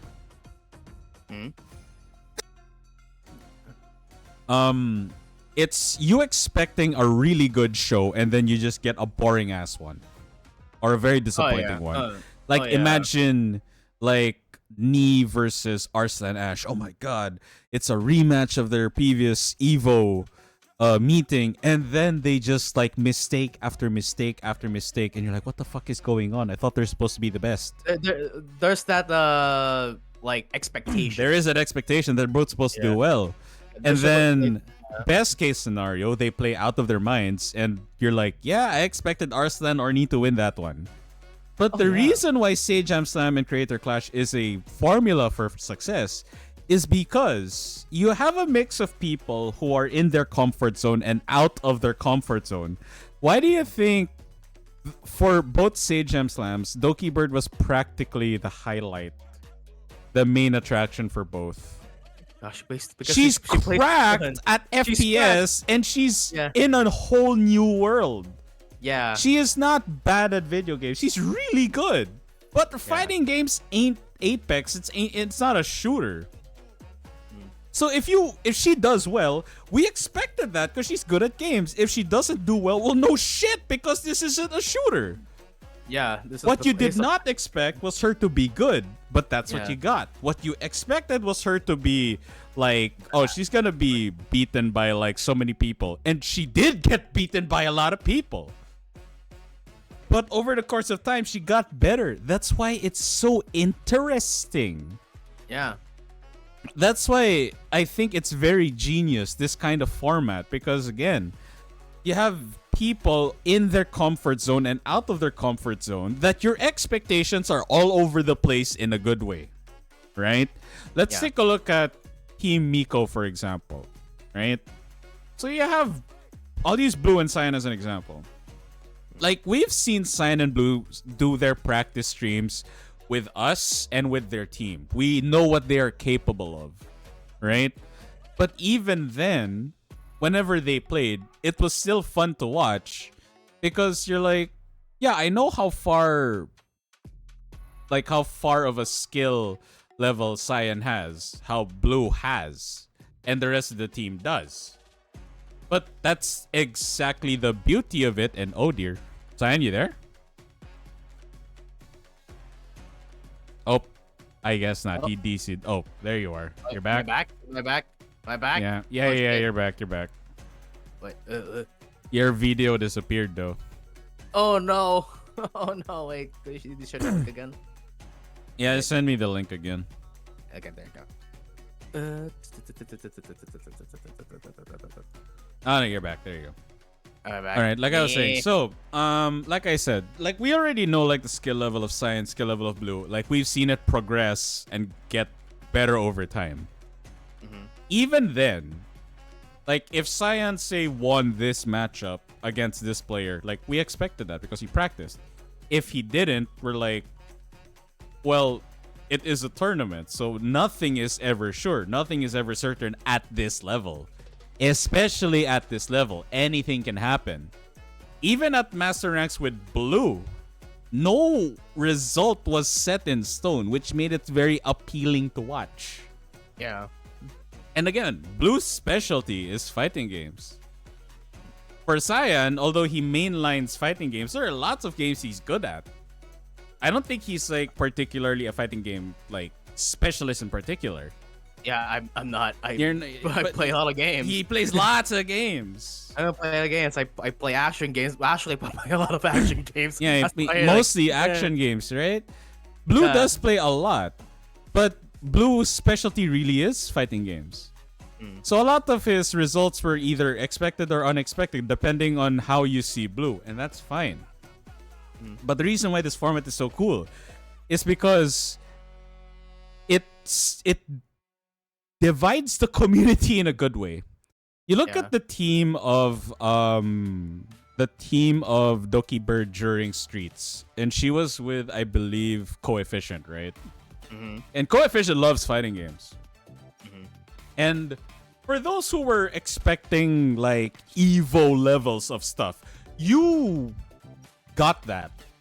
You still got that because there are some players who are on that level. But if you were a casual who's like, I just want to see what fighting games is all about and why everyone keeps hyping it up and shit, that's what the likes of Doki Bird and SKR, Saikuno, they are practically on the same level as you. So it's really nice to see. That's why Sage Jam Slam and Creator Clash are very, very interesting formats because there's literally something for everyone. For everyone who expected a big event level of fighting games matches, you had your fill. For those who want an entertaining, like, haha, let's see what the hell happens, you had your fill too. Literally every criteria was met. And that's the beauty of it. Yeah. That's why I really hope stuff like this becomes more often, not just like once in a blue moon or something. Like it doesn't even have to be Sage of Sam and Creator Clash on its own. Like I wish more communities did this for their games. And that's the best part about fighting games in general. A lot of the reason why fighting games are here still to this day is not even because of the publishers or the developers behind it. No, a lot of it is grassroots community driven. If you want an example, a lot of people hate this example, but sorry, it's the best example right now. Smash. Smash was not supposed to be a fighting game, but Smash has always drawn the largest participants and the largest viewers in every Evo before it got taken out of Evo. Still is. And that was community driven against Nintendo's wishes. Imagine what Smash would have been if Nintendo actually helped the community.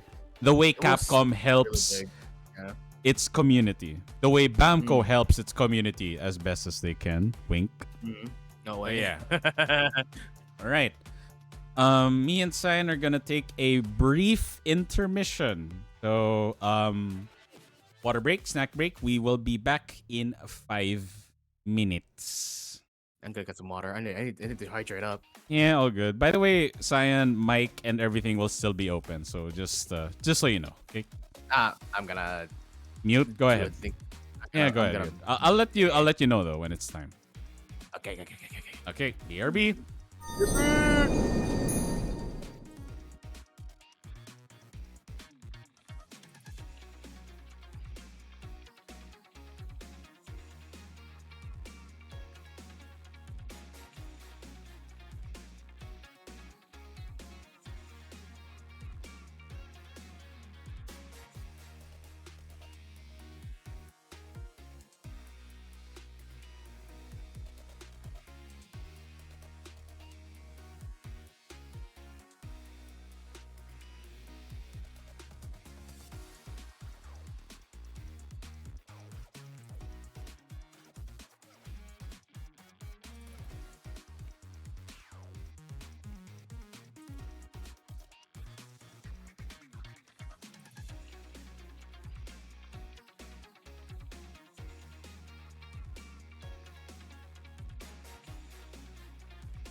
How are the Foxtrots doing, by the way?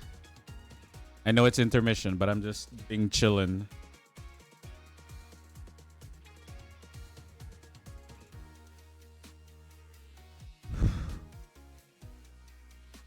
You know, I just realized that it just came to me while I was getting a snack and refilling my water that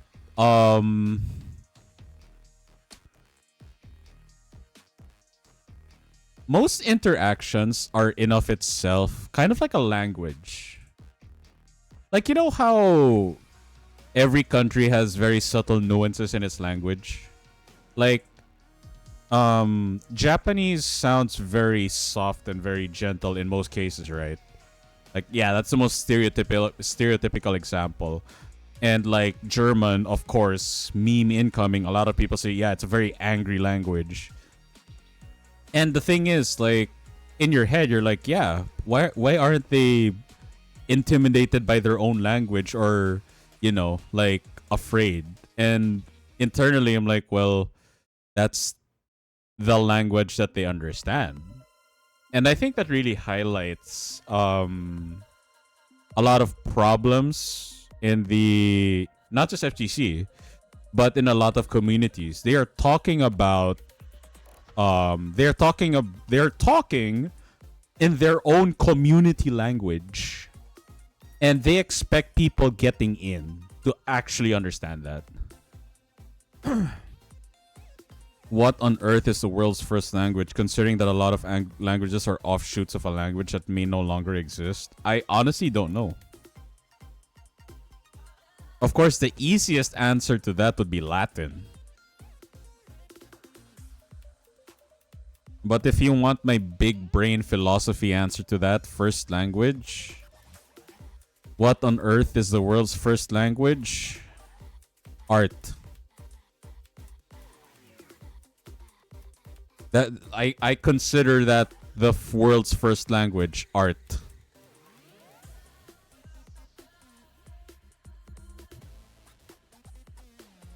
Because how do you define language, right? If you define language as an expression or form of communication, that is art. Like a painting of an apple can still be just a painting of an apple. But just the simple painting of an apple is already a form of communication. A painting of an apple, what is it communicating? That this is a fruit. This fruit is color red. It looks fresh. It is appetizing. That's language.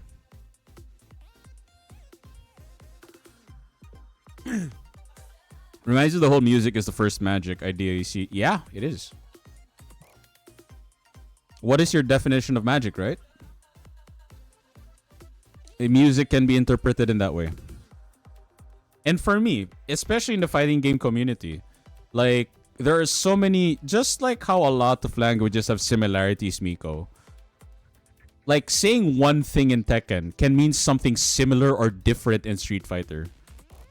Same goes for Guilty Gear. Same goes for Smash, DNF Duel. List goes on.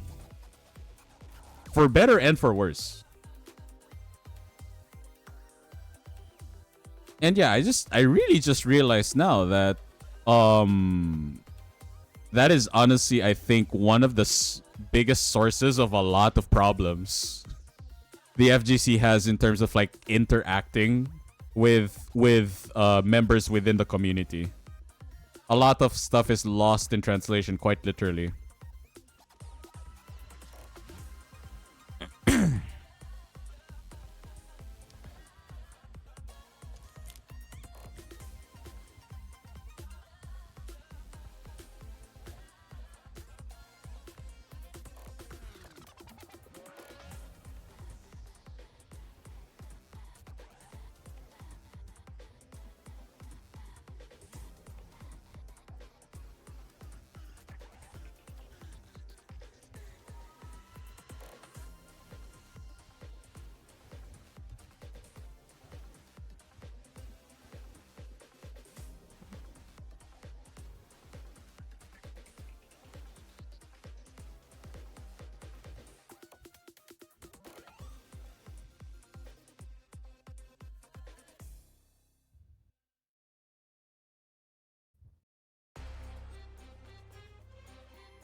I find it funny how it's your theme that's playing right now, Cyan. Yeah, Zangief's theme is playing right now. Zangief's theme. I like how Jane is basically like the numbers. The numbers, Mason. What do the numbers mean? What do they mean? Numbers, Mason. But yeah, I find it really funny how this epiphany just came to me as I was literally getting a snack. The way people treat IRL language and the problems with it is exactly the same problem we have in the fighting game community. Yeah. People who speak English expect every country to be able to speak English. Yeah. For better and for worse. And then people who live in that country expect people in that country to speak their language. For better and for worse. Yep. And that is exactly the problem we have in fighting game in the FGC. Yeah. Like we expect that. Like the FGC community at large expect people who are getting into FGC to understand FGC nomenclature. Mm-hmm. And people who are trying to get in expect those inside to how do I say this? To ease them in. And the thing is, like I know what a punish is. Yeah, and the thing is, like, that is our responsibility, really. It's kind of like how I don't want to make this like uniquely a like a Japan kind of problem, but it is very prevalent there. And in a lot of countries, but I'll use Japan as an example. Like Japan relies on tourism a lot. Yeah. That's very obvious. Japan relies on its tourism. So a lot of people who are getting inside Japan, they know that tourism is like one of their livelihoods. They expect it to be very tourist friendly. Yeah. Problem is, not everyone in Japan thinks that. Yeah. There are people in Japan who are like, what the hell are these Gaikokujins doing here? Why can't they speak? That's why I use the full version. I know it's not exactly derogatory, but some people still consider the shortened version derogatory. That's why I'm not using it. So there are some people inside Japan who are very apprehensive towards tourists who cannot speak Japanese. But at the same time, there are some tourists who are very negligent towards Japanese culture. Like they do not understand the culture that they bring in their own country's culture and expect it to have no problems, which I think is bad. Right? Like, let's say in America, like me personally, it's like it's not even like Filipino culture not being like this. It's like me being an introvert. If someone were to tell me, "Wow, I like your shirt," internally I'm like, "Who the fuck asked you?" Thank you, but I didn't ask your opinion on my shirt. Now I'm in this. I don't know you. Now it's awkward. Damn it. Why are you talking shit? Talking good about my shirt? I don't know you. Who? Yeah, I don't. Oh, sorry, wrong scene. Like I don't know you, and the thing is, the person did not even mean anything like malicious about it. No, it is very much an American thing, right? Yeah. Like, wow, nice shirt or nice shoes. If you try to do that in Japan, oh my god, you are going to be like it's like people being will give you catcalled. looks like, what the hell are you doing?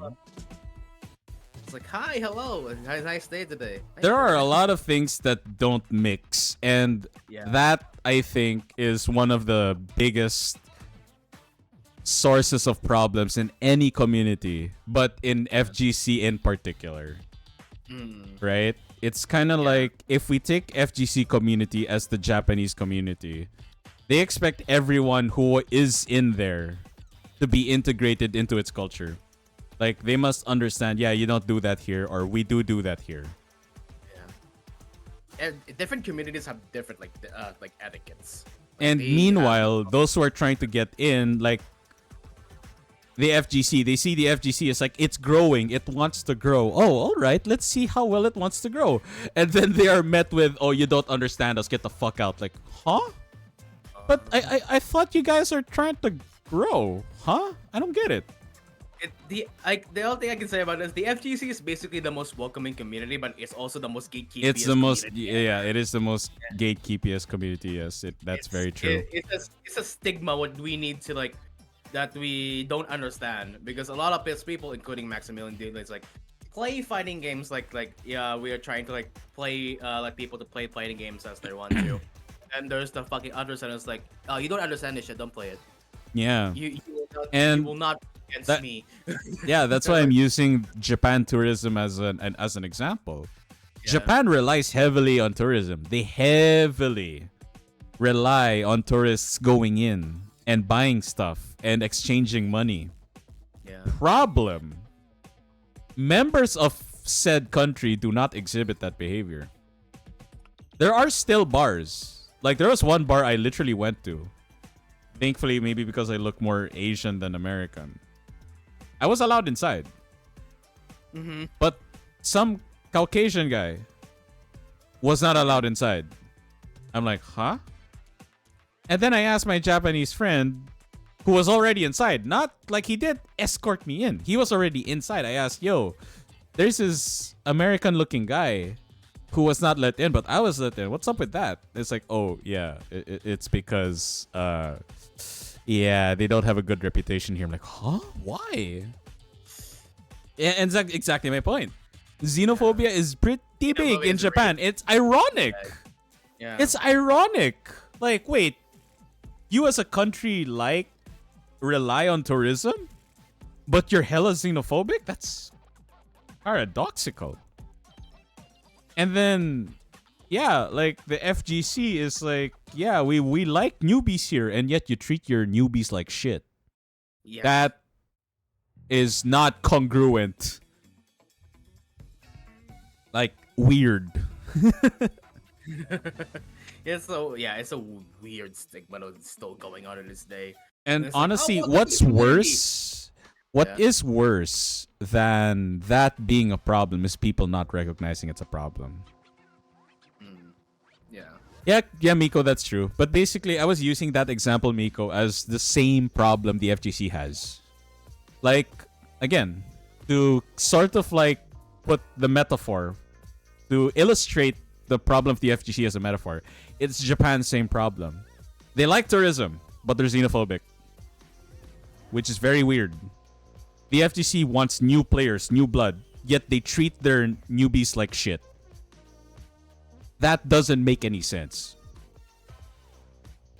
That's New why I think people who are trying to learn are made fun of for not understanding matchups, picking low tiers instead of high tiers, not having the execution to do a Hadouken, just a Hadouken, not even DP, and made fun of for modern controls.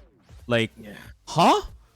I thought you guys wanted newcomers, and now that games are making it easier for them to come in, you guys are complaining about it? It doesn't make any sense. I think that's one of my biggest brain takes so far this year, I think. Like the problem I think I illustrated really well. The problem of the FGC is kind of like the same problem Japan has. Yeah. Japan loves tourism, xenophobic. FGC culture. FGC loves newbies. Treats their newbies like shit. I think one of the things that I just realized is I think they want for us for the new players to experience what they experienced back then. It's basically like, oh, if I need to learn this on classic controls, you need to learn this in classic controls.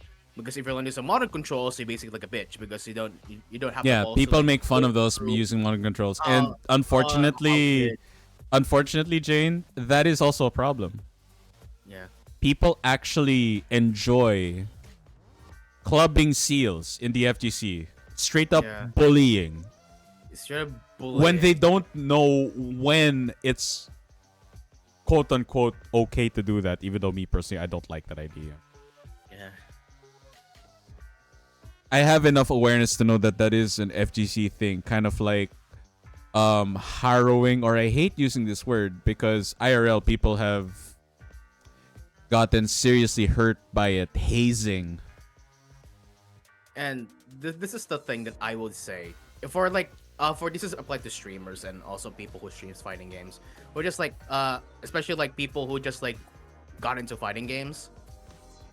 This is one thing I hate that I grew to hate. If there's a person like, I'm running this I'm playing this game, I'm playing this specific fighting game and I want to learn about it, and no, actually no, I just want to play this game for fun, basically. And then some person who like just jump into a chat for some goddamn reason and is like, hey, you want to get the game? I can teach you. It's like, you know what I'm getting at, right? Yeah. And this is a prominent like thing that is happening on the streamer side of the FGC, especially people who are going into fighting games, especially like first. There's a lot of people like elitism was like, oh, I revere myself as a fighting game coach, and I want to teach you because I pity you, and I pity you, and I want to teach you, and then.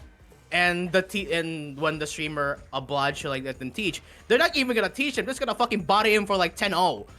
It's like, where's the teaching of this? It's like, what the fuck is happening? This is a thing that like dude, counter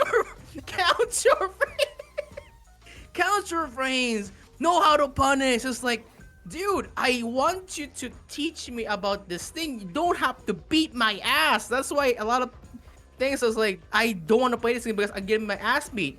Because for casual players, losing is it's not really great. They don't have that mentality yet for like compared to like other fighting game players. They don't know how to act, how to accept a loss. It's like how to manage with a loss. They don't. It's like play a game. Losing sucks. So that's casuals. It's one like, of the biggest head scratchers I always see. Like when someone's getting into fighting games, I didn't even specify precisely my point. They're just trying to get into fighting games. And I see so many people like, yo, hit me up. I can teach you how to do combos and whatnot. I'm like, their foot is not even in. Why? Why? I just bought the game. Why do you want to teach me already? The equivalent of like, yeah, I want to learn how to bike. I want to learn how to ride a bike. I can teach you how to drive a car. Like, bro, what? Bro, what? I haven't even know how to put your combo. I don't even know how to do what the fuck's a combo? What the fuck is a quarter circle forward? What is a negative edge? Like, what is a punish? How do you do Mexican uppers again? I think when people, and again, the intent is there. They really want to teach people, but I'm like, guys, before you even teach them about the nuances, how about you teach them how to play? Teach them the basics. How about you teach them how to play? How to play. People underestimate just how much of a newbies are in the FGC. And some people really do not understand anything about fighting games, and we are treating them as if they should know some. And I think that's where a lot of problems arises. Yeah, and the thing about fighting game is you won't you won't love it until you get it. That's the thing about fighting games, is because the first because at first I didn't love Street Fighter 6. Like playing Ken was a stigma for me. It's like I don't even I play this game because of my friends. I'm just gonna play this game, and then I have managed to like go to play Give, and then I start having fun. And it's like, oh shit, I understand how this game plays now. I know how to like what's the drills, what's gonna be like the normal thing they would do. Basically, what thing and I can do with this. They're basically like a thing that can like make you understand the game. It's like that's one thing. It's like just even one thing like your like ideal character, like the music stuff like that. Like yeah, it's like that's the thing. It's like you need to find something that will make you love a fighting game, not just the music, not just the it's either the music, the characters, or just the game in general. It's like there's a big what is the like the requirement for me to love this game? It's basically that. It's basically like find a reason why you love this game. Find a reason why you want to continue to play this game. It's basically that. So yeah. I get it. All right, let's move on to part 2. And the first question is a very illustrative question. What were your expectations for Creator Clash? Wow. Wow. Did you expect Miko to treat you like an Asian parent? not exactly. Not exactly. What did I tell you? What did I tell you? Where's my anti-ears? Was expecting. Where's my anti-ears? What's my anti-ears, Ryan? Yeah, I did run about myself, but I think let's start from the beginning. I honestly thought that I wouldn't get in this thing. like to be honest, I just saw this like, I never just there's a thing that's going on like similar to the D&D dashes, Let's Say Gem Slam thing about Street Fighter 6, and I thought it was like, this is interesting because Blue is joining. It's like I want to try to join this. It'd be funny if if I get in. I said to myself, and then I pass my my application to it. Come to find out after a few days, when Blue got his invitation, I checked my Gmail and it's like, what? It's there. It's like the invitation was there. It's like we are like me, Blue, and Miko were like very surprised because we managed to get in. And I didn't even. What I'm I more didn't surprised is even, that all of you were in the same team. we're out of us in the same team. It's like fuck. I think I don't think what I think I forgot what happened in the background. It's like they managed to fucking put us in the same team. And then after that, the first thing I was like, I'm not gonna play this as very sweaty. I'm gonna play this as casual as possible because I didn't like watching like the Sejam Slam, the Dashins. It's not really a like Evo thing. That's like everyone is very competitive. No, people play this like for fun. A lot of people just play this for fun because they don't usually play Street Fighter 6. Like for example, Ashley, which is one of our teammates, Ashley Cloud, plays Valorant, and who is actually it was actually one of the organizers of the DNA Dashins. Now that I think about it, she doesn't usually play Street Fighter, but she did try Street Fighter, and then in the end of the tourney, she was like, dude, she was really good. She did really great on the tourney. And then the same can be said for Lud, and Lud is a Tekken pro, who did play a bit of Street Fighter, and then I think his Masters, and yeah, he fucking ripped ass on that. It's like holy shit, he's like fuck. So yeah, I expected myself to be like the worst player of the group because I usually I'm really bad at video games. And then I didn't expect to be what you call is like I still was like I know I did good, but MVP. What the fuck? What the fuck? I didn't expect it. Like I usually expect it to be like a really like small like I did expect it to be a really small like event because I didn't particularly know like this person is not this person who is like Cerebro.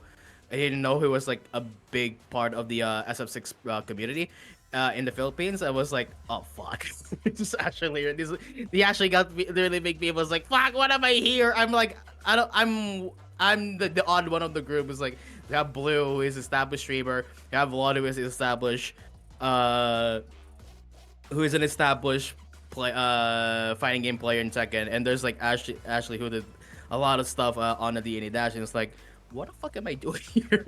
What am I here? I don't know, but I didn't expect it to be this like really fun event, and good thing was because I didn't expect like for me to get to this point of playing Street Fighter and loving it to this point.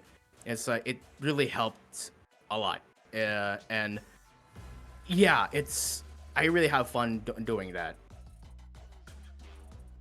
Huh. So Yeah, that's my thing about it. that's good. It's, I mean, if there's one thing I expected from Creator Clash, to sum it up in one word, chaos.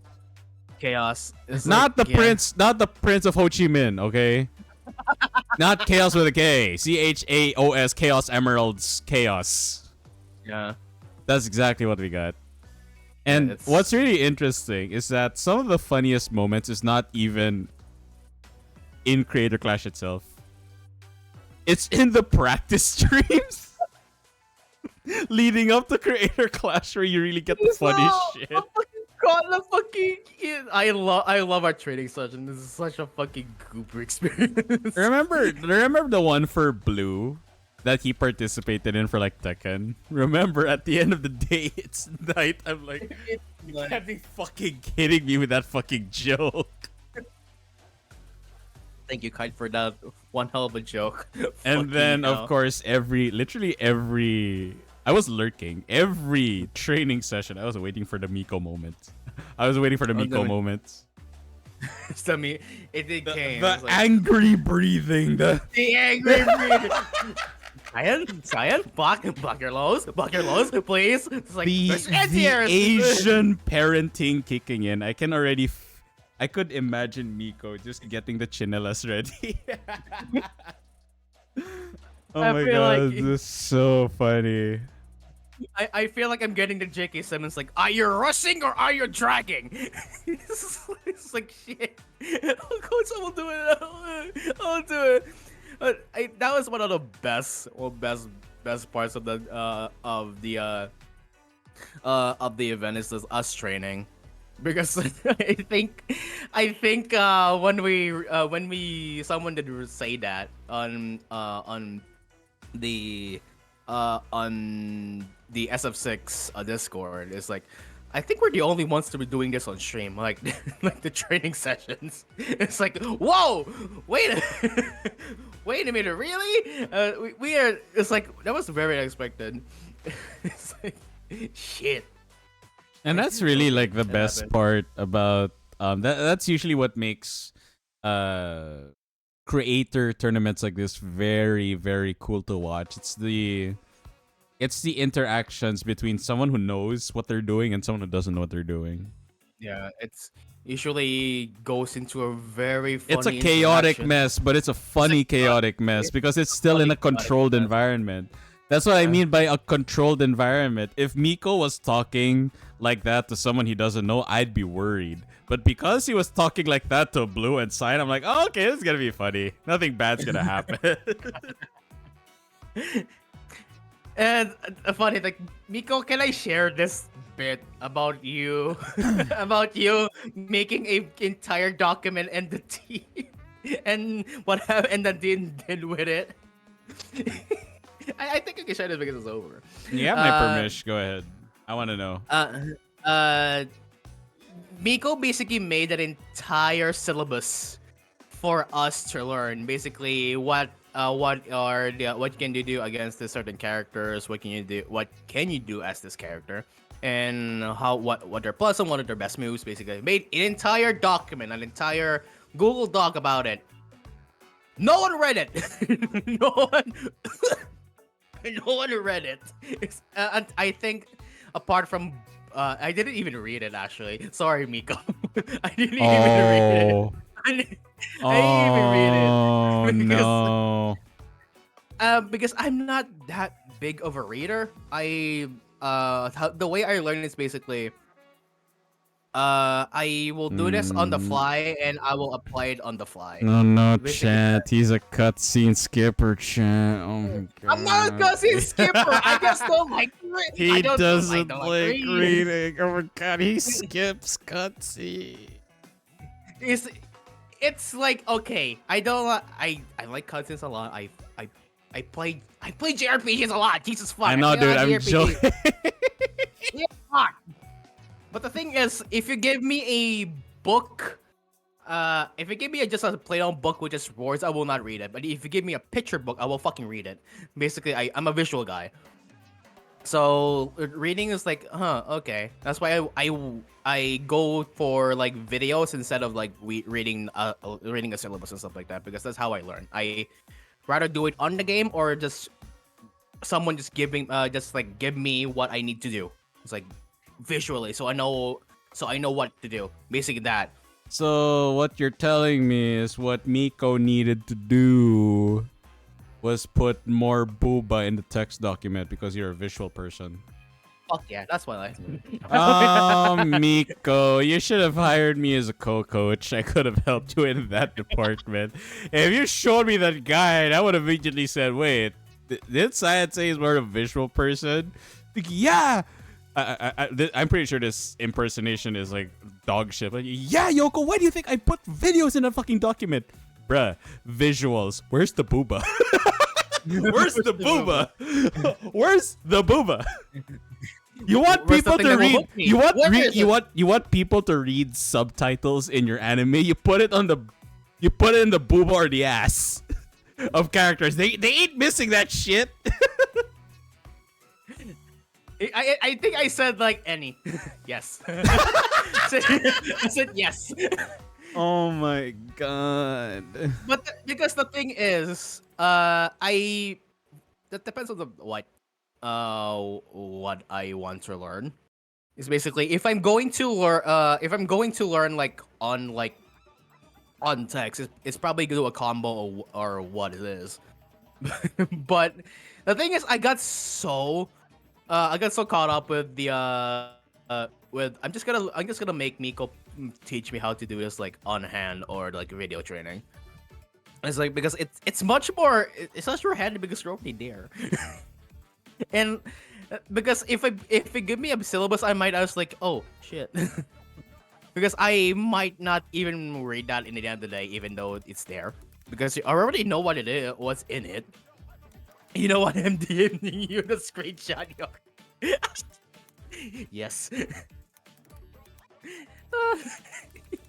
Sorry, coach. I have a very bad reading comprehension.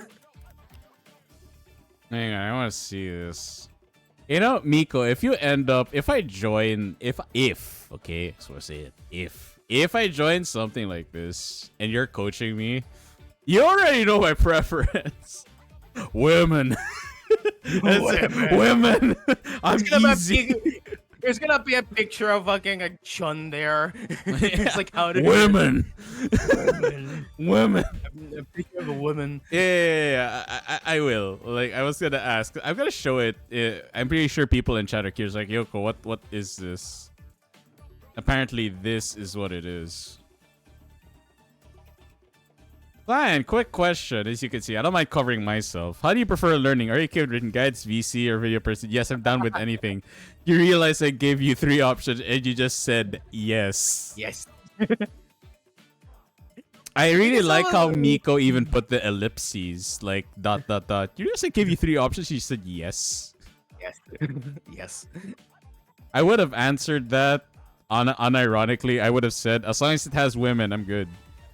As long as As long as it has women, I'm good. The thing is, I don't really have a preference of learning.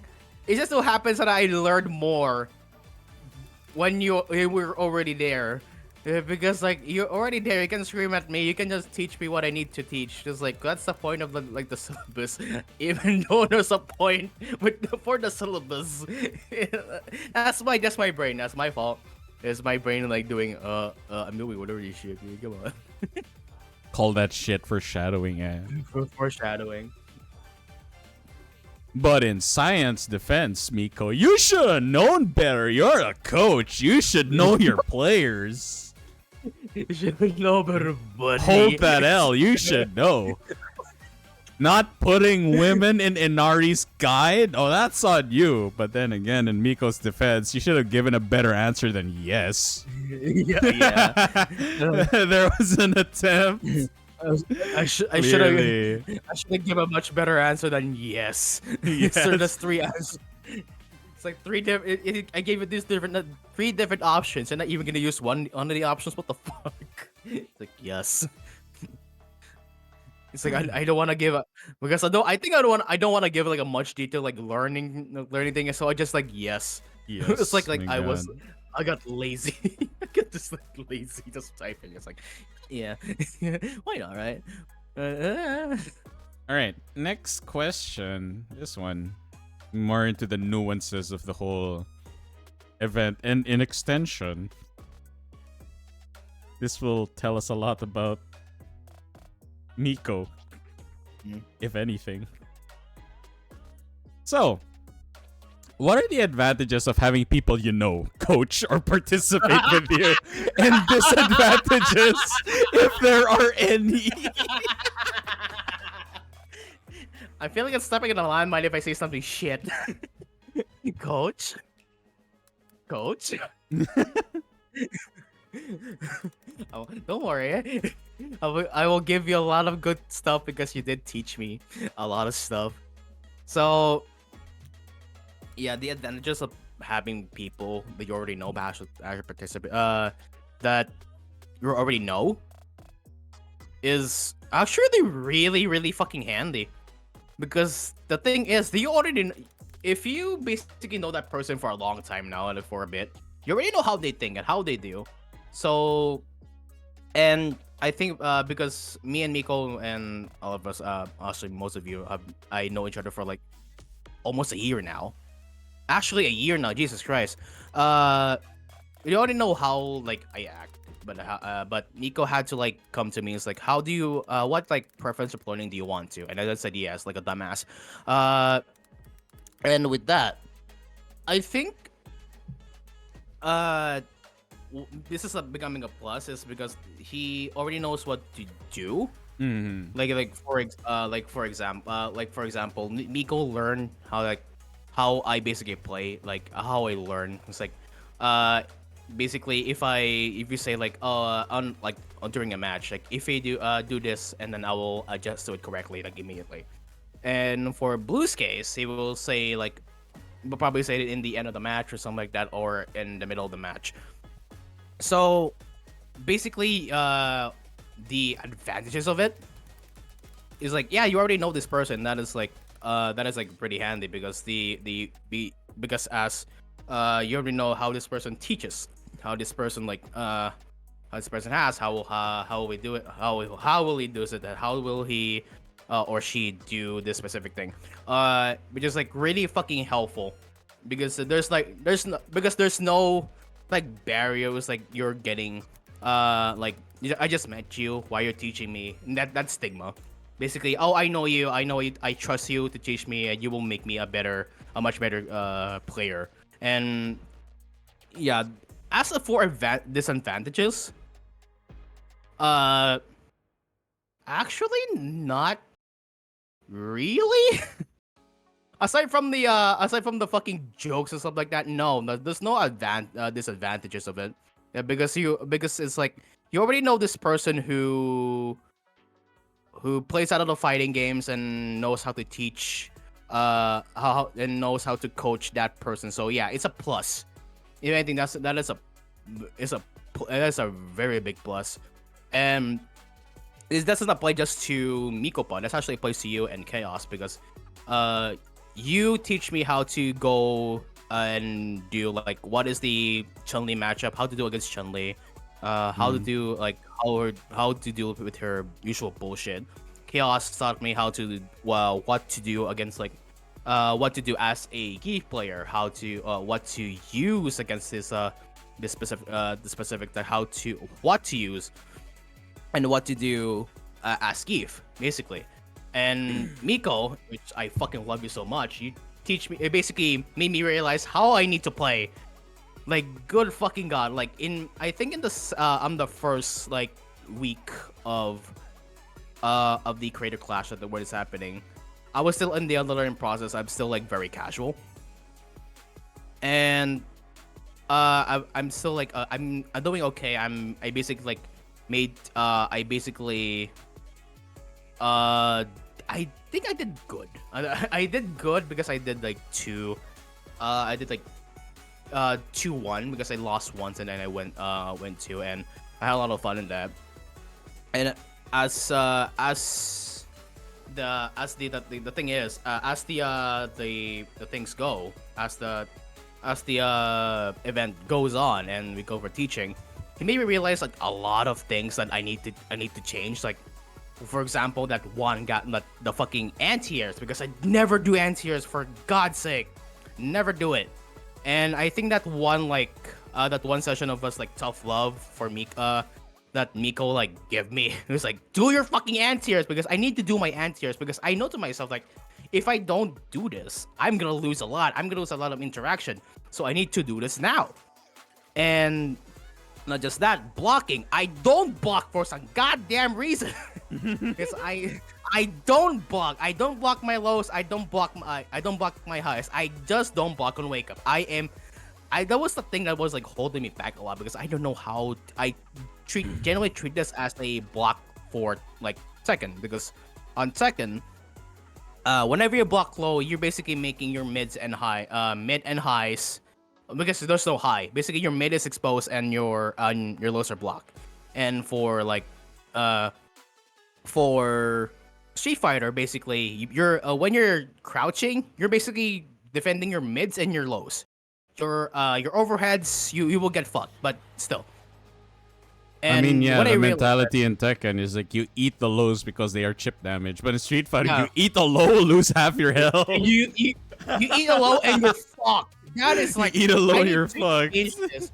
Because my brain is still playing Tekken, and that is like really bad for Street Fighter because they start completely two different games. And when he taught me that's like block your highs, block your lows, because that's the thing that is keeping me like really like holding me back. Is like when I realized that, it's like fuck, I need to change this really, and I just change this really quick. I need to fucking do this. And then the last like I think the biggest thing he taught me is the fucking the green means go tactic with Geese level 3, because whenever if you have level 3 and your opponent goes for like a drive rush, they're fucking exposed. Basically, they're exposed, especially if you're going for Gabe, because thankfully Gabe's fucking level 3 is a command grab, and even if you block it, you're fucked, because yeah, you're in grab range or you're fucked. And then that basically just like condensed on a thing that I needed to learn. It's like Jesus Christ.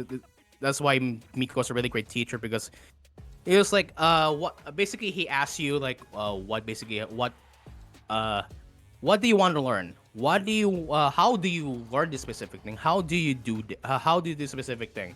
Basically, like, play with me first, and then I'll evaluate your shit later. So basically, like, yeah. And advantages, like, if you already know the person, you already trust this person, how he plays, how he basically do this stuff. Because, like, yeah, you already know this person. That's the advantages of it. You already trust the person you want to, like, you are being taught, like your teacher, basically. Yeah. Well, I guess from an outside looking in perspective, I think one major advantage is that there's mutual understanding.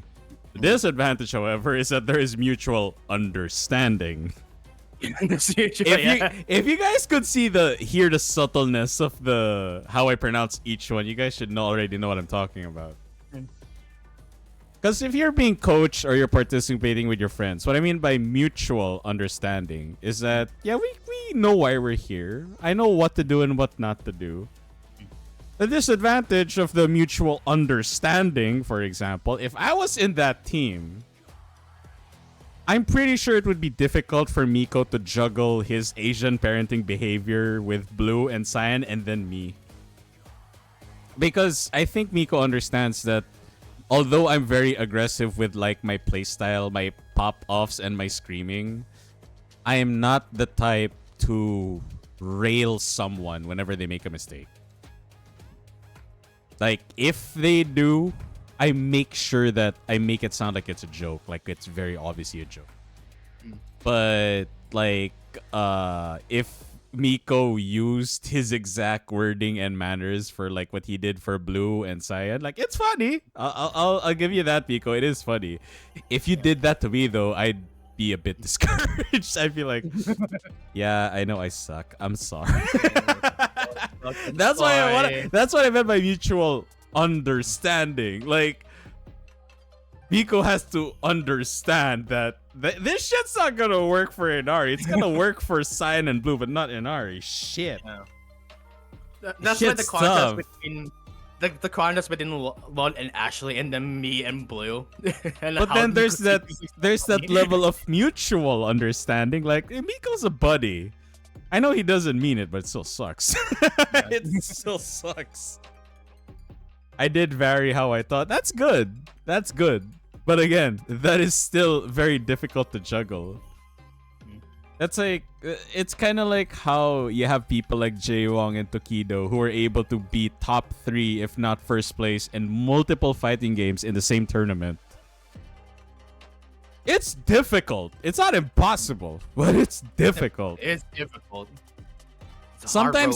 Sometimes what many people don't understand is like, wait, you're participating with your friends. Is that a good thing? Sometimes that can work against you. Yeah, because That really can work against you. You think that playing with a friend immediately it's like nothing can go wrong. No, that can work against you. That really can. Because think of it this way. Try to see it from this perspective. If you lose a team game with someone you don't know, there's almost no stakes involved because I don't know this person, so no hard feelings. But if it's with someone you know, there is that temptation or idea, shit, I let them down, right? Like if you were playing with people you don't know or not with friends, there's no one to let down because you're strangers. But because you're friends, there is that sinking feeling, shit, I let my friends down. That's kind of like the advantage of this or disadvantage. That's why I'm pretty sure, I'm not sure how you guys tackled this. But usually in these situations, I always give people advice. Like when you're doing something with friends, set expectations before you even start. Yeah. Always set your expectations. Even though I'm best friends with Blue, I have no clue, and with Cyan, of course, I have no clue how hard they want to win or how bothered they will be if they lose. Yeah. That's why up front, it's very healthy to set your expectations right off the bat so you know exactly what you're getting into. Although it's not a fighting game, believe me, I have seen closest of friends end friendships because they did not set expectations immediately.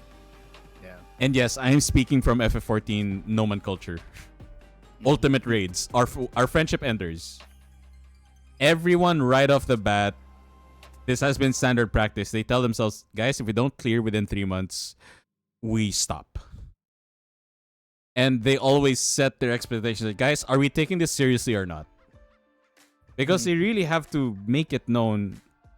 Because if expectations are not managed, believe me, it's a recipe for failure. People will get pissed. You don't in a situation like Creator Clash, you do not want the situation where, oh, I thought blank. Oh no. Oh no, you don't want to hear that, especially from a friend. Like hypothetical, right? Hypothetical. Let's say like Cyan had a crazy run for the final day and Blue didn't have a good run and Cyan is celebrating, woo, yeah, I did well. And then Blue is like really disappointed in himself. And then Cyan, with no malicious intent, oh, come on, Blue, I thought we were just here to have fun. That's the thing. Yeah. He thought. And he has 100 evidences to say why he think what he thought. But there is one evidence he did not take into account that apparently Blue had. Why Blue is justified for feeling that way. And that's precisely my point. And it can work against you. You were saying, Cyan, you want to add something? Just to add, it's like, that's why you call it when Blue, Miko, and people like call me, oh, you're the MVP. You're the MVP of the fucking thing of your team. It's like, yeah, I just like thank you, but the thing is, it's not just me. There's a lot of people poured a lot of their soul and their fucking skill just to keep our heads up in this. Like, a lot of people did their best to, like, Ashley did their best, Blue did their best, Lot did their best, Coach did their best to teach us. And it's like, it's not just a me thing. It's like, it's like, please compliment the entire team. It's like they give their best, like even in different teams. It's like, it's not just me. Even though like, yeah, I give some like moments and stuff like that, it's not just me. Right? It's like, I want to thank this like because of Coach and you guys and my teammates. I wouldn't be here. Like, I wouldn't be in this. Like, we were not top 3. I'm not top. We're not top. We're not just top 3 because of me. No, we're basically, it's a team effort. It's like yeah, thank you for the comment, but the team did their best. Did their best too. And that's the thing is like, yeah, that's why I want to like say. And that's why like a lot of people's like, oh, you're the MVP and stuff like that. It's like, not just me. Please, like, we could give love to the others as well, because I don't want just the fucking I just don't want just the like like the attention. Like I like the attention, but please like give the others attention as well. It's like yeah, that's what I want to share. That's good. That's good. Yeah. All right. A little bit related to what we just discussed, because again, like I did mention earlier before the intermission, right? Like this format of fighting games is really broad appeal in a good way. And I wanna entertain that a little bit with the next question, where do you see this becoming a more regular trend of a fighting game format, or a unique format that happens rarely? Because Sejam Slam is not entirely new. It's just that it was particularly viral this time around. Like the last time this happened, to my knowledge, it's not like we got our own version. Right? Or at least within our little community, it wasn't well known. And again, a lot of us here play fighting games a lot. If not play, watch. So it's quite interesting how the viral nature of Sejam Slam this year just skyrocketed the popularity of this kind of format, which is really, really interesting. So do you see this becoming a regular trend, like an upwards or even just parabolic trend, or is it gonna die down eventually where it's still niche? It actually is becoming a good trend for fighting games, because it's not just like it's just one thing. It's not like Evo. It's not just like CEO. It's just like it's not just like people on a very high skill level is playing. No, it's just as that. But the thing about Sejam Slam, the same as Slam format is, these are people who don't know what they're doing, and these are people who are doing all different stuff when they're playing fighting games. Yeah. And the unpredictability of it makes it a bit more interesting, because you don't know how these people play. You don't know. These people might play suck. These people might play really fucking good. It's like that's the basically the really great like thing about the Sejam Slam is you're basically gathering these people who doesn't play fighting games. Some play fighting games, but different fighting games, and giving them a coach that knows a lot of things about the particular game you're playing. It's like it's basically a really good like amalgamation of like unpredictability, because you don't know how will they do, but in the end of the day it will still be very, very fucking entertaining, because if you don't know, then you don't have expectations basically. So yeah, I'm basically, gonna go ahead. I'm gonna add to that. Like, I think as spectators, we are very much drawn to unpredictable, chaotic stuff. Yeah. And like, for example, right, the difference between an oh yeah moment and an oh shit moment. Like, for example, like the easiest example I can think of. Let's take in a fighting game scene, or even an FPS scene, for example. We've seen okay, yeah, fine. Let's see. We've seen hundreds, thousands of clips of like say tens just doing crazy shit in Valorant. It's an oh yeah, here we go. Another tens clip, right? And then suddenly that idea, like what if Tens was playing all of a sudden Rainbow Six Siege or something? It's not an oh yeah, because you don't know how well he's going to do. It's an oh shit, like oh shit, the god of Valorant is now playing Siege? Oh shit, we gotta see this. Yeah. So it's kind of like if you expect, say, Chaos, the Prince of Ho Chi Minh. Like, whenever you see a Chaos clip of him, like, churning the butter against well-known names, like, oh yeah, here we go again. Chaos on his usual Zangief BS again. Lamau. All right, let's see this. And then suddenly he brings out Guile. You're like, oh shit, what? Shit. What? And that's the appealing. That's the appealing thing about something like Sage Jam Slam and Creator Clash. You have a combination of both. Like you have big names, like oh yeah, here we go. This is what she is exactly good at. And then you have the likes of Doki Bird SK, like who are good at shooters. You're like, oh shit, they are playing fighting games. Yeah. That I think is the reason why this format is really really good. There is literally something for everyone. And I will add that this will probably help for like the casual, the casual like scene of the game. It's basically like attracting more people to play that specific game. Like a lot of people play Tekken 8 because after the Sejam Slam, because like, oh, this is interesting, this game looks fun, and all of these people who don't play Tekken became good at Tekken. It's like we play this game. Same with Street Fighter. You guys remember This Lily game- Pichu's ranked climb this in is- Tekken? Oh my god, it was so Jesus alarming. Christ. It was cool. It was so great.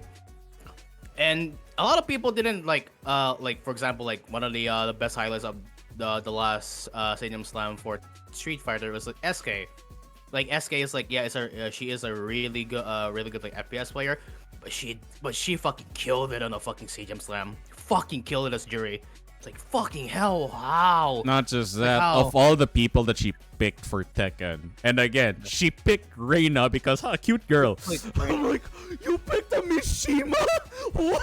For her first character, by the way. For your first Not even- character? Like, What? fuck. Damn. And she picked Jury for fucking for classic Jury Yeah. for Street Fighter. It was insane. It's like, what the fuck? What? It's like, no one knows this. Like, holy shit. She's not an easy character to This is use. an easy character to use. And that was like one of the best things about this particular thing. It's like the unpredictability. You don't know what they will do. They know how they learn, how will they handle this specific like teachings from their coaches. You don't know. That's why it appeals to the casual base, and for the people who are in the casuals want to go on into competitive, because if they can do what they do, you can probably do what they do. It's basically that. This is why this is like really fucking a really good trend, is because it set us an example where you can probably, if these set of people who are really bad at fighting games before become really good, then that's not and that's probably a good excuse for you to like put your game up. Like if you want to go learn. Let people know that I want to learn this stuff. Like I want to like ask people how to like learn this stuff. Like, yeah, that's basically like a good like motivation. It's like, yeah, you know. And yeah, like Miko did say, like SK didn't even have the best record at all at SF6 Slam, but people got won over by her passion for the game, and that, like, I'm not surprised because she's really good at FPS, and of all FPS is Overwatch. So that passion in one game will most likely carry over in other games. It rarely happens, but when it does happen, it's hella cool to see. And if there's going to be like a casual like event for fighting games, that would be really fucking cool, because it's basically just a good advertisement for the game, especially if you want to just like make the game grow for the casual and for the casual fan base, and they want to play this game. Go ahead. A lot of casual peeps fucking watch like a high end high end like high level gameplay and stuff like that, but people also love like low level to mid level like mid level like turn and stuff like that, because the unpredictability was there. Is like, yeah, this is probably interesting. So yeah, it's really good. How many teams again were there, and how many members per team?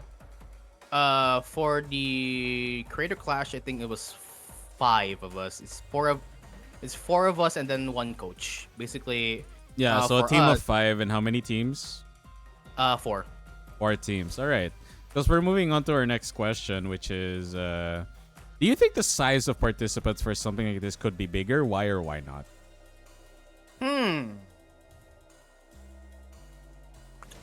Well, if it's going to be like for example, I think 5. Probably 5 is like the ideal number for it. like for example, there could be more teams. Like there could be more teams. Like, but I think there is a point where it gets like if it's too much. But yeah, 5 is like an ideal number for it because like for like I think there's also like a team event for high level players. I think it's like the Red Bull Kumite, Yeah. and it's like 4 players or 5 players and also like that, and it was like I think 7 to 6 teams. I think, but that depends. But yeah, saying like this is probably the best way because like you have you have your casual, you have your intermediate, you have your advanced, and you have your basically like master, something like high level, and then you have your coach. And yeah, 5 is basically like the best ideal like number for one team. If we're talking about like teams, like the number of teams that can be like on one, basically, on the tournament setting, probably 10 to 20, not 20 teams, like probably like because of the amount of people who are in each team, probably like 15 to 14, like in an even number, probably. Because because it's in a tournament setting, and tournaments are really great, but it gets like stagnant if it takes too long. That's the that's the thing. The good thing about it is like the good thing about the Conic Railer Clash is like the small numbers, and we actually managed to like finish it to in a certain amount of time. Even though it takes like I think it took us like 4 hours to like finish that thing. And it's like this is the event where it's just like too it's probably a bit more faster than compared to like, for example, Evo took like 3 days just to complete, and like for the Content Creator Clash and Sage and Slam, I think it was like 5 weeks. I think like 5 days because like I think there's like 3 round robins and then 1 like the actual tournament. So yeah, it's like probably the ideal number for it is like 5 members per team, and then probably somewhere even like 10 to 15 teams for the for per team because of the brackets, so it doesn't take too long. So basically like that for me. I think also why I also agree that like 5 members per team and just a certain number of teams is enough. If you increase the number, the scale of everything also goes up, which means the smallest moments look even smaller, but the big moments look even bigger. And that is a good thing and a bad thing. Which means like even the tiniest comeback, because there are only 4 teams, it's big. It's big. Because like that kind of small incident doesn't happen every time with a small number like 4 teams. But when there's like 20 teams and then you're like, yo, this team got a really cool comeback. Oh yeah, so did that team. It doesn't get highlighted anymore. You have 3 comebacks to highlight, and one of them's gonna stand out in a very, very big way. But with a very humble number of entrants and teams like this, every single moment is going to stand out, and I think that's a good thing. Yeah. I honestly think that is a good thing when you have a humble number of contestants and teams. Even the tiniest moment becomes worth highlighting. Any more members per team or any more teams, like even the smallest event is just smallest incident, like a comeback or a pickup combo, it's gonna be minuscule. Yeah. And that's why like events like Evo, like a lot of things like that, they still like stream like a lot of like matches and polls and other stuff. Some of the times they were like in polls, there will be on stream, and it will get highlighted. Yeah, And but there are some moments that are not in pools that don't get highlighted that are they're really even good. more hype, but it wasn't on Yeah. stream, so unfortunate. And the great thing about us, like with smaller numbers, is you basically giving them a chance to like let it shine, like let the content creator or the player shine, because you actually get to show off what you learn. That people can see you. It's basically a good promotion for the coaches, the players, and who are involved in this entire like event, which is like really fucking great, because it's like letting them shine on how what they can do and what they learn in this like specific time frame that they get taught by their coaches, which is really fucking great. Yeah. Mm. And again, like to really further highlight that with Mm. again when you only have 4 coaches to highlight, Mm. um it it it allows for like more chances for each coach to be unique. Yeah. Like I cannot speak for the other coaches, but we all know how Miko coached his team. If you have like Oh 20 yeah. teams, there is a high chance one or two of them are gonna have a similar coaching style to Miko. Yeah. Not like that's a bad thing or a good thing. It does have its good and bad like sides to having that. So again, like I guess it can get bigger, but there still has to be a limit as to how big it should get. Yeah. Otherwise it feels like it kind of loses its charm. Yeah. Like I think the humble size of say Jam Slam and Creator Clash is part of its charm. It's not too big and it's not too small. Mm. All right. Okay, let's move on to the penultimate question. Right? Penultimate question. So, let me just space this properly.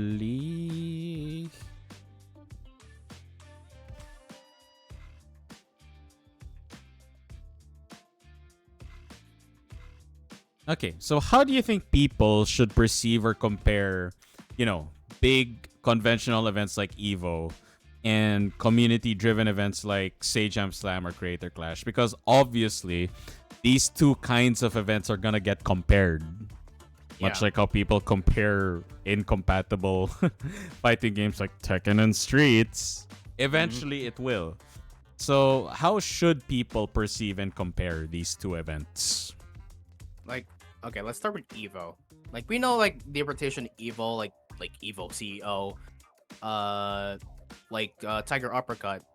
They are there for one reason only, just like for people to compete, or for high level people, or people who can like who want to show their stuff, like they can compete and stuff like that. It's basically for competition.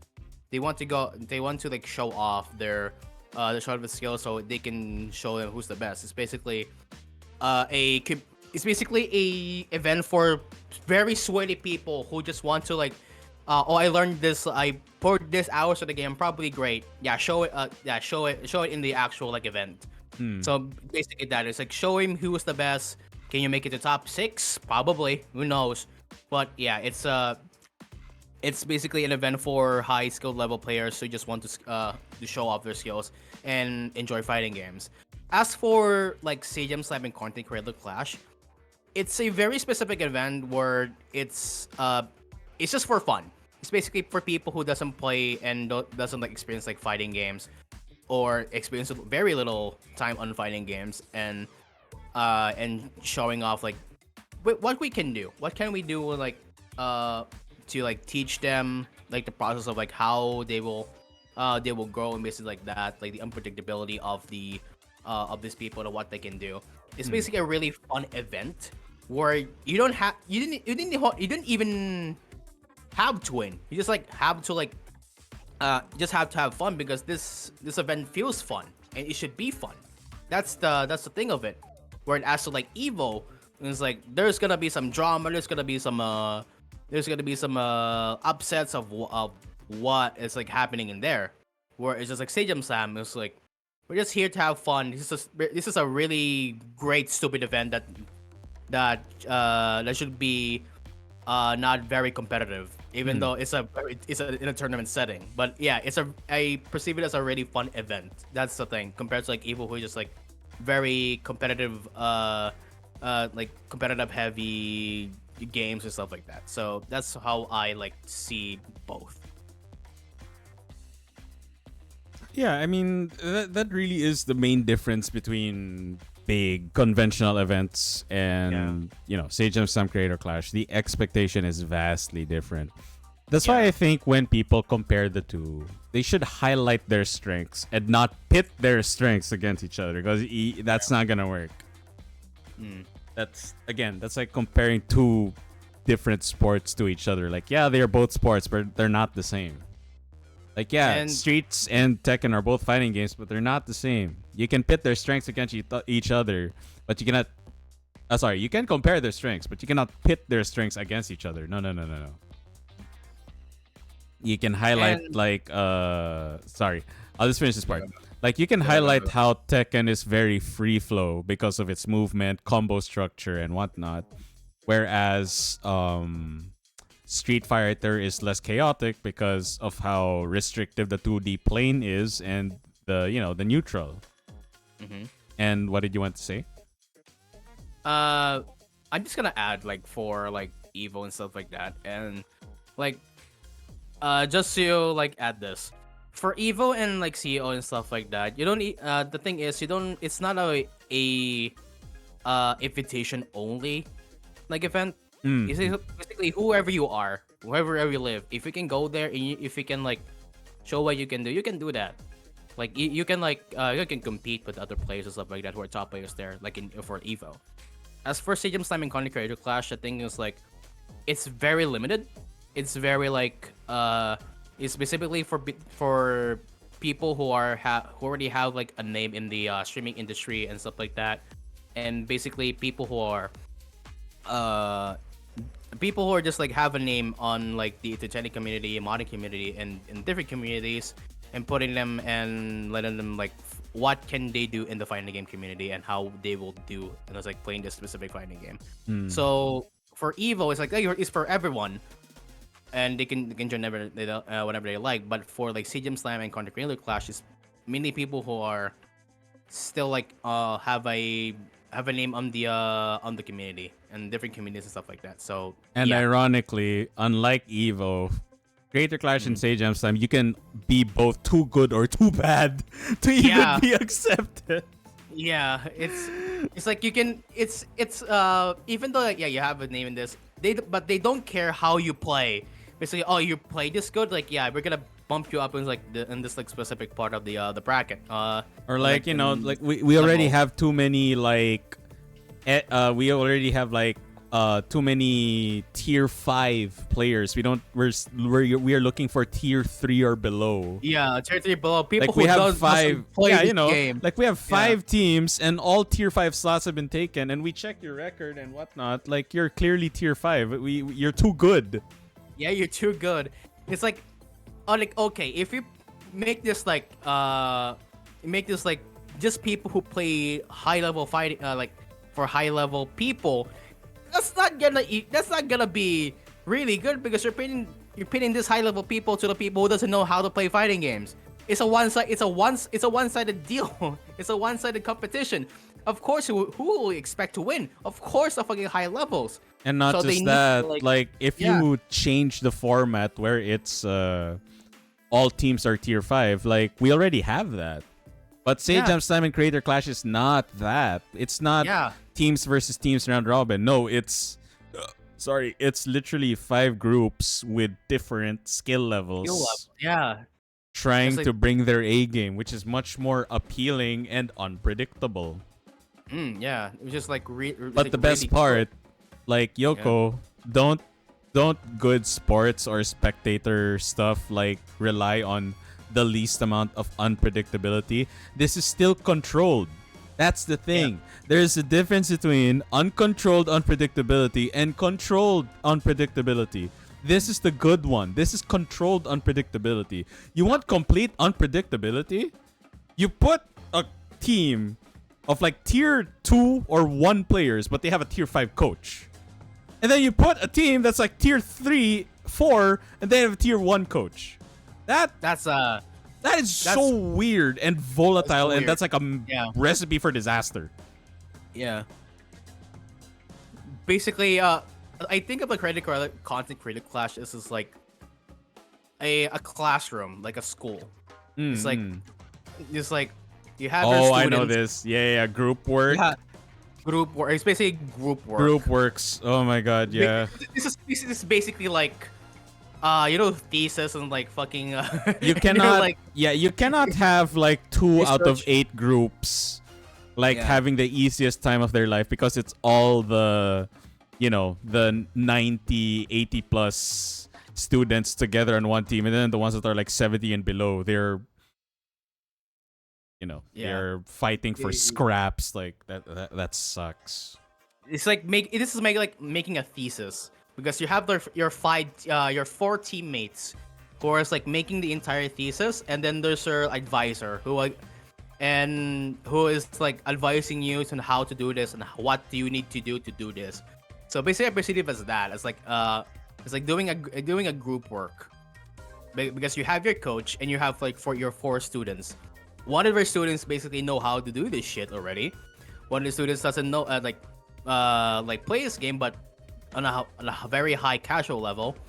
This is like there's like one person who knows what they're doing, but they don't really know. Basically, really fucking casual. And there's this one person in the group who doesn't know what they are doing. Is like that's basically like a good like way to describe it. It's like this is a thesis slash like research group. Like a very stereotypical research group is like your advisor and your 4 students. It's basically that. How to describe it? I mean, yeah, that is correct because essentially that is one similarity that both conventional fighting game events like Evo, CEO have compared to Sage Jam Summon Creator Clash. They are both controlled unpredictability because you look at top 8 of Evo, anyone can win realistically. Anyone just can win, because yeah. just because half of them haven't lost and half of them have lost doesn't mean that that someone is not going to make it doesn't mean that someone is going to win undefeated and somebody is going to make a tear through the losers bracket, and then the one time they lost was the only time they lost. It's still controlled unpredictability. That's what the pools are for, to make the final 8 unpredictable but in a controlled fashion. Like realistically, all 8 can win. And then same here, where the teams have to be organized in a way where realistically, all 4 teams, when pitted against each other, is a fair fight. Oh yeah. Because that's what predictable unpredictability is all about. That's what, like, in a good fighting match, for example, be it boxing or MMA, that's what people essentially want. Realistically, of course, a lot of people want the heel to lose, right? And the good guy to win, right? Yeah. But the reason why these matches become good matches is because realistically, either one can win. It's very boring and disappointing when there is a clear-cut winner already at the start, Yeah. right? That's why in like for example, Like, historically speaking, I want to mention this. Historically speaking, like, as a Filipino, you guys should know what was one of the most hyped up fights ever that had a disappointing finish, but not because of, like, we knew that one would win. No. The result was finished because the fight was disappointing. But it was exciting to think about it. oh, it's fucking Mayweather Pacquiao. Yes, Mayweather Pacquiao. Why? Because Pacquiao always fought the best in every division. Yeah. Where technically he was the underdog. But realistically, either one can win. And then the argument was that Mayweather kept ducking Pacquiao even though he repeatedly, said, no, I'm not. But, like, just about every fight that Mayweather had, not to say that he didn't earn it, no, but the statistics were on his favor. Like, he should win this fight. Yeah. But that's why people wanted this fight, because realistically, it's almost a 50-50 that Mayweather or Pacquiao could win this fight. That's why people wanted to see it. Yeah. On top of the whole, we want to see the undefeated guy finally get defeated, or we want to see Pacquiao fight the undefeated guy for the very first time, whatever. But realistically, what people really want is a fair fight. Yeah. Like, Every fighting game has that. Every fighting game has that one person they want to see lose, one person they want to see win, or sometimes they don't. But essentially, they want grand finals to be exciting to watch where you don't know who's going to win. Like an argument can be made where both can win. But if somehow somebody got lucky over and over and over again, and in grand finals they're up against freaking like Arslan Ash, you're like, oh no, this is gonna be a sweep. It's gonna be a fucking sweep. Realistically, it's gonna be a fucking sweep. Yeah. Like very, very, very, very rarely have we ever seen an unknown name win it all. Yeah. It's very rare. Like you can argue, well, what about Arslan Ash? What about Majin? What about when Tokido kind of fell off? Well, how about that? Like that's why I said it's very rare. But It's like- every year prior to those big events, the grand finals were consistently exciting to watch and think about because both competitors were equally matched. Yeah. Right? Like, remember that year that AK finally won his first major Tekken tournament? Yeah, oh yeah. Years yeah. prior, his best result was Evo Japan, second place against Arslan Ash. That was his best result. Then after that, he either made top 8 or he didn't. But realistically, he should be there in top 8. But in those events where he did not even get to top 8, those top 8s were still exciting, and the grand finals were also exciting. Yeah. Because you really don't know who will win. Yeah, that's the beauty of it. That's You the don't beauty know of what it. will happen. And Yeah. that is something that even Sage Jam Slam Creator Clash has, and thankfully they did, maintain. Yeah. Realistically, all of these 4 teams, when pitted against each other, is a fair fight. Yeah. Because the least thing that you want to see is a one-sided, lopsided fight. Believe me. Like, on paper, like, yeah, we're seeing the best beat the worst. And then eventually you're like, okay, this is sad. This is sad. This is depressing. very- Like, this is just sad. And honestly, that's something you do not want in any Yeah. spectator sport. And especially in a fighting game.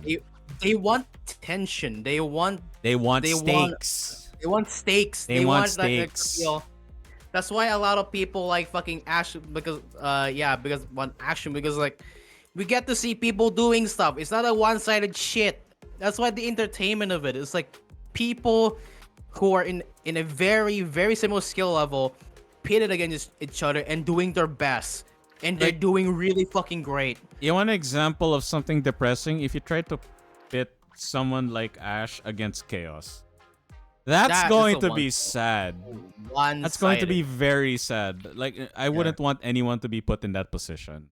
Yeah, it's like yeah. But that's as sad as that is why pools exist in fighting game tourneys in Evo. So we don't get that in the final 8. You do not want to see that in the final 8. Yeah. It's like basically a lot of low level people and then high level people. Like in the like for the stuff in the polls, basically getting filtered to like the top 6 who are the really best, and because you already know they will give a show. That's that is really great about like competitive like for Evo and stuff like that, because unlike you're gonna watch like top 6, you already know like, oh, who is gonna they're gonna do really great. But for Sage Slam, it's basically just like you don't know what will happen. It's like, yeah, she did really good last time. Like for Tekken, how was she doing in Street Fighter and stuff like that? So yeah, it's for like this should be like a really fun. This should be a really fun event for like JM Slam and stuff like that. Yeah. All right, last question. Finally, last question. So, and this is one thing I really want to talk about. So, do you think stuff like Sage Jam Slam Creator Clash should become a regular tie-in event with big events like Evo? Because usually what these events become is usually like a bridge to those. Like those who win Sage Jam Slam, they get a guaranteed slot in like Capcom Cup or Evo or something like that. Yeah. Right? It's like, yeah, we'll book your tickets and lodging of a maximum of this budget. Unless Yeah. you want to do your own lodging, then yeah, we'll cover it. That's usually what Sage Jam Slam Creator Clash does. But what I really want to see is like personally, yeah, I'm answering the question this time first. This time, Mm. I really want to see this in a setting like Evo, because even in Evo, there are some games that are not on the main stage, and there are some events like money matches. Yeah, we do see that a lot. There are a lot of money matches, or just literally every some stations are just really used for just community events even, right?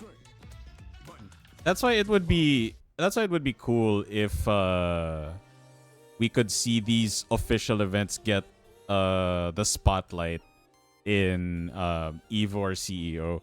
And the best part is, like, again, these community driven events usually are not too big that they take too much time.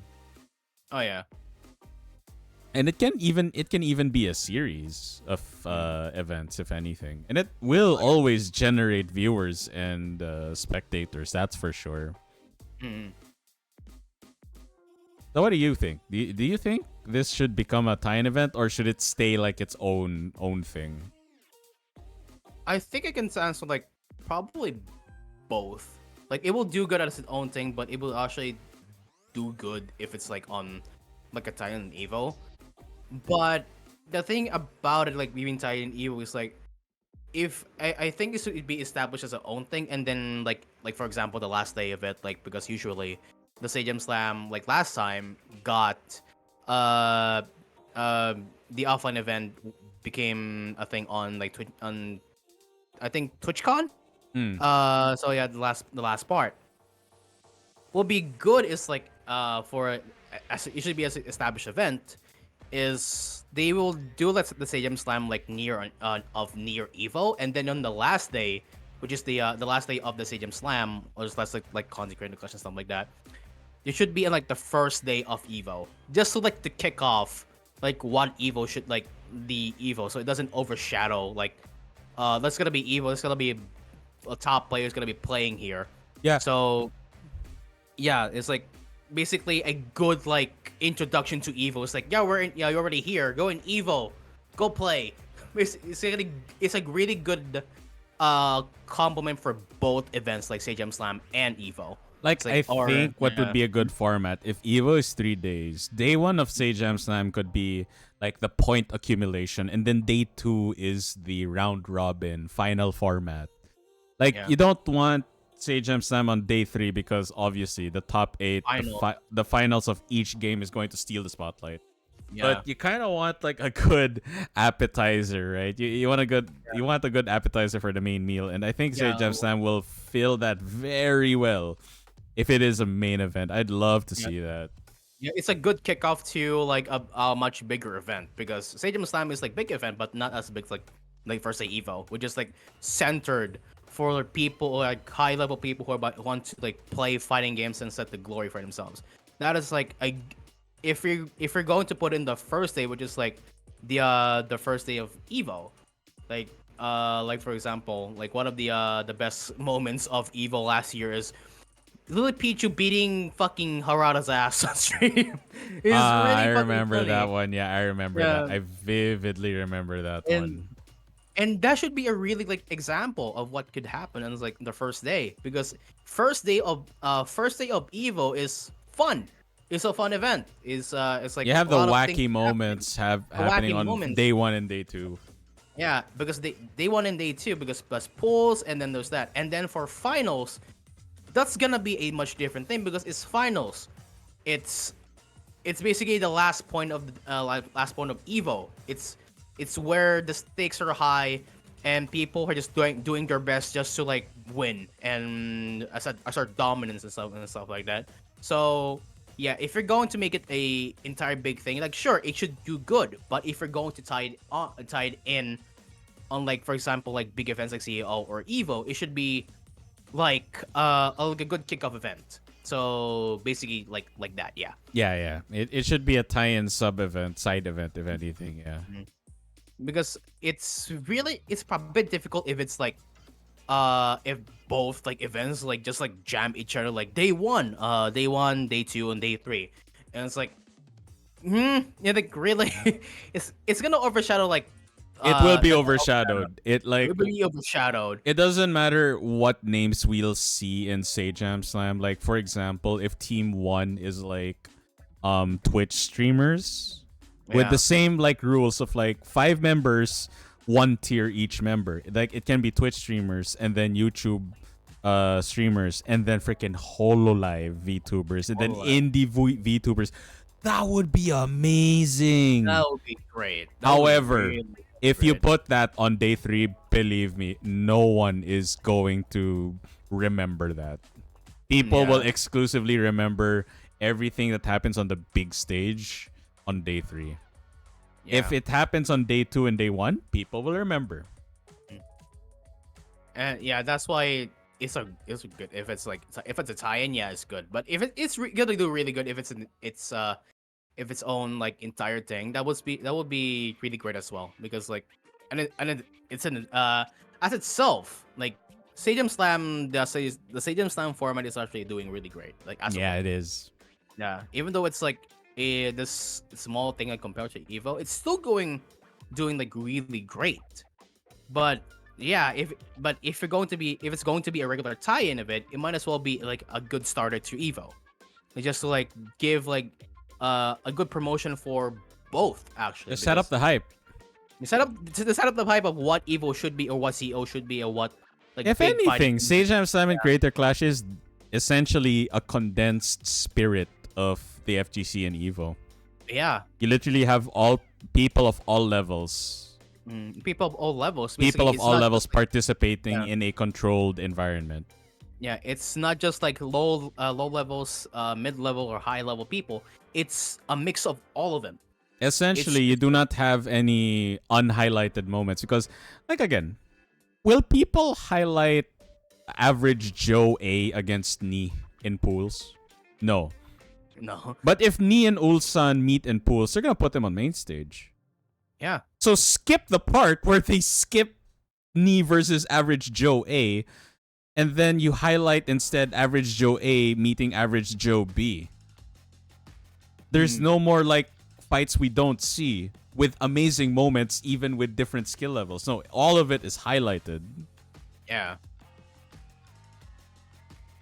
The only thing is like the logistics of capturing the team camaraderie. Yeah, that is one. That is a very good highlight. That is one thing that will be missing though if it becomes, and I will confidently say if and when Say Jam Slam or Creator Clash becomes like a tie-in sub event for big moments, like yeah, the camaraderie, the sub side commentary of teammates is gonna be missing. Yes. Unless they have a way to set that up. Mm.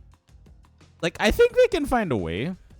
Like, they can have those microphones tied to their shirts and whatnot, and they can just have that hooked up to the setup. I think they can do that. Mm. Or like just get a like for like esports event like for example like Valorant where they have like their own sub room. Yeah, Like yeah, their, like, their own yeah, room. a booth, essentially a booth. They can do that. Yeah, basically they have their own booth where they're in there and just can talk about like what like what they can do, what they will do, and it's streamed like both sides, so they know what they're doing and what they're talking about and what the interaction of it. And Because if believe you take me, that out, yeah, if they take that out, basically you're part of the just, charm is like, lost. Yeah. part of the charm is lost because the interaction between the teammates and the coaches are gone. Where is it? It's hidden. It's not And- shown. I may not have been to Evo, but I have been to a big convention in the US. Believe me. If there is a convention that has the money to do such things, Miko, your worry is warranted, 100%. But as someone who's been to BlizzCon in the US, they have a dedicated area for cosplay repair. A dedicated area for cosplay repair. Mm. A big area where people can set down their costumes and fix anything. A dedicated area for that. It's pretty. So if BlizzCon can do that, I am pretty sure Evo, who was already backed up by Sony, Mm. should have the budget to at least allocate just even a tiny area for a side tie-in event that does and will draw in a lot of viewership. Mm. Like say Jam Slam, for sure. I'm confident in that. And they already did that. There's one streamer who is in Evo, who streams in Evo. And not just like Doki Bird and the others. There's this one guy who is streaming on Evo, has a dedicated room, and in the finals, he's just streaming with a lot of people. Guess Yep. who? Guess who? Everyone knows it, but yeah, I mean, you may as well say it. It's Max. Yeah, It's Max. every year. Max is just like this room in the top of the fucking venue. And there's a fucking meme of him just like looking at the fucking window, which is you can and in the background you can see all the boots, all the fucking things happening in Evo. It's like if you can do that with Max, and you can do that with and with different streamers as well, you can probably do it in, like in a side event like Sage Slam. Yeah. And with Evo, and like similar to that. Max is the VIP there, yeah. I But- mean, if Max is the guy, then Sage Slam should be the event. yeah, that, If yeah, Max yeah. Dude is the community guy, Sage Slam should be the community event. That's how I see it. And if it's not Sage Slam, then hey, I'm up for competition. Mm. I don't know, the Wong Warriors. I don't The Wong Warriors. The mini Wazzlers. The mini Wazzlers. It's a competitor to Sage Slam. It's just the Wong Warriors. The Wong Warriors. Good God. Why Wong Warriors? Well, if we were, it's kind of like a mini setup. Well, if it's wrong, it's not. It's Wong. It's what's the the fucking Toki Bros. Toki, bro. Yeah. Toki Bros. Fuck you, like who else? Or I don't know, Doki Destruction. Toki just a Toki Do- Bird. Doki Destruction. Instruction. Fuck you, a lot. Yeah, of it doesn't have to be exclusively Sage Slam. I mean, if there are other fighting game streamers, YouTubers that want to take a crack, right, at competing with Sage Slam, I think Sage Jam would wholeheartedly welcome that. yeah. Because essentially, right, I still am a firm believer that competition does breed excellence. Yeah. Competition does bring out the best in everything. It's why World of Warcraft and FF14 have this constant back and forth. It's because their competition is good that their games always try to be better. So hey, if And- Sage Slam gets competition, we know one thing. Sage Slam's gonna try to be better. Yeah. And I'm all competition is for it. good. Competition is good. If competition is good, the an scene extent. is good. The scene is good. Yeah, the scene is good. Competition is good because it's basically they gave them a reason to get better. Like each, like both of them.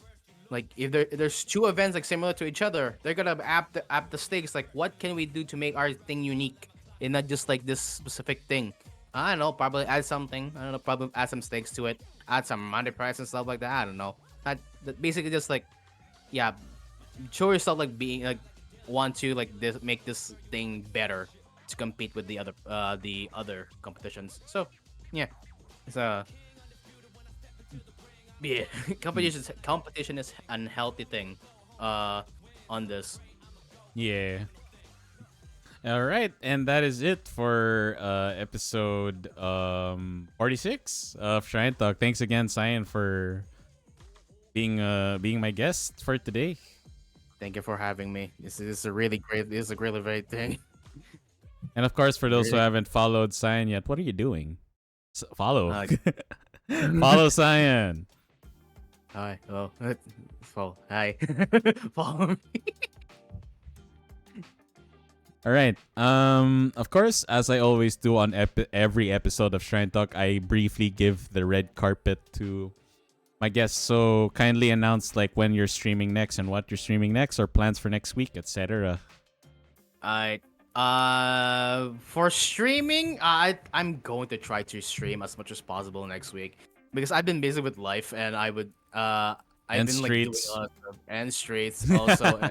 Yeah. And yeah, I think next week, or the next week after that, I will try to get myself to masters because I'm already diamond, and then that's my goal for the next one is going to masters for Zangief, and or probably I'm going to play, I don't know, Plies P again because I did promise myself that I will play that again before the end of the Mm. year. So yeah, that's my that's what I'm going to do next week or the week after that. I don't know, but yeah, that depends on what will happen next time. So yeah.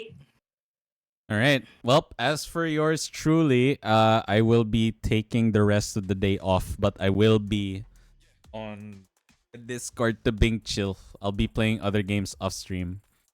But yeah, Yeah. as for next week, I'll still be mostly doing my fucking permadeath run of RE4.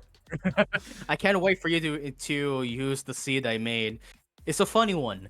Yes, I'll eventually see. Or if I die to this one and Mads, yours is up next. We'll see. It's only yesterday I was able to redeem myself. I actually got further than my last PB, so we'll see. Yay. All right, Foxtrots. We will see you in our respective streams. Mata ne, otsuyoko deshita. Watashi no haishin nekite kurete hontou ni koe desu. Arigatou gozaimashita. Good evening, good night, and have a good day and a good weekend, my precious Foxtrots, and of course, science viewers and followers as well. We'll see you in our next streams. Take care and have a good day, everyone. Wait a minute. I forgot to mention also, we are going to raid. Oh. Yeah, and we're gonna raid Flabby, who is streaming Hey. Valo. Right.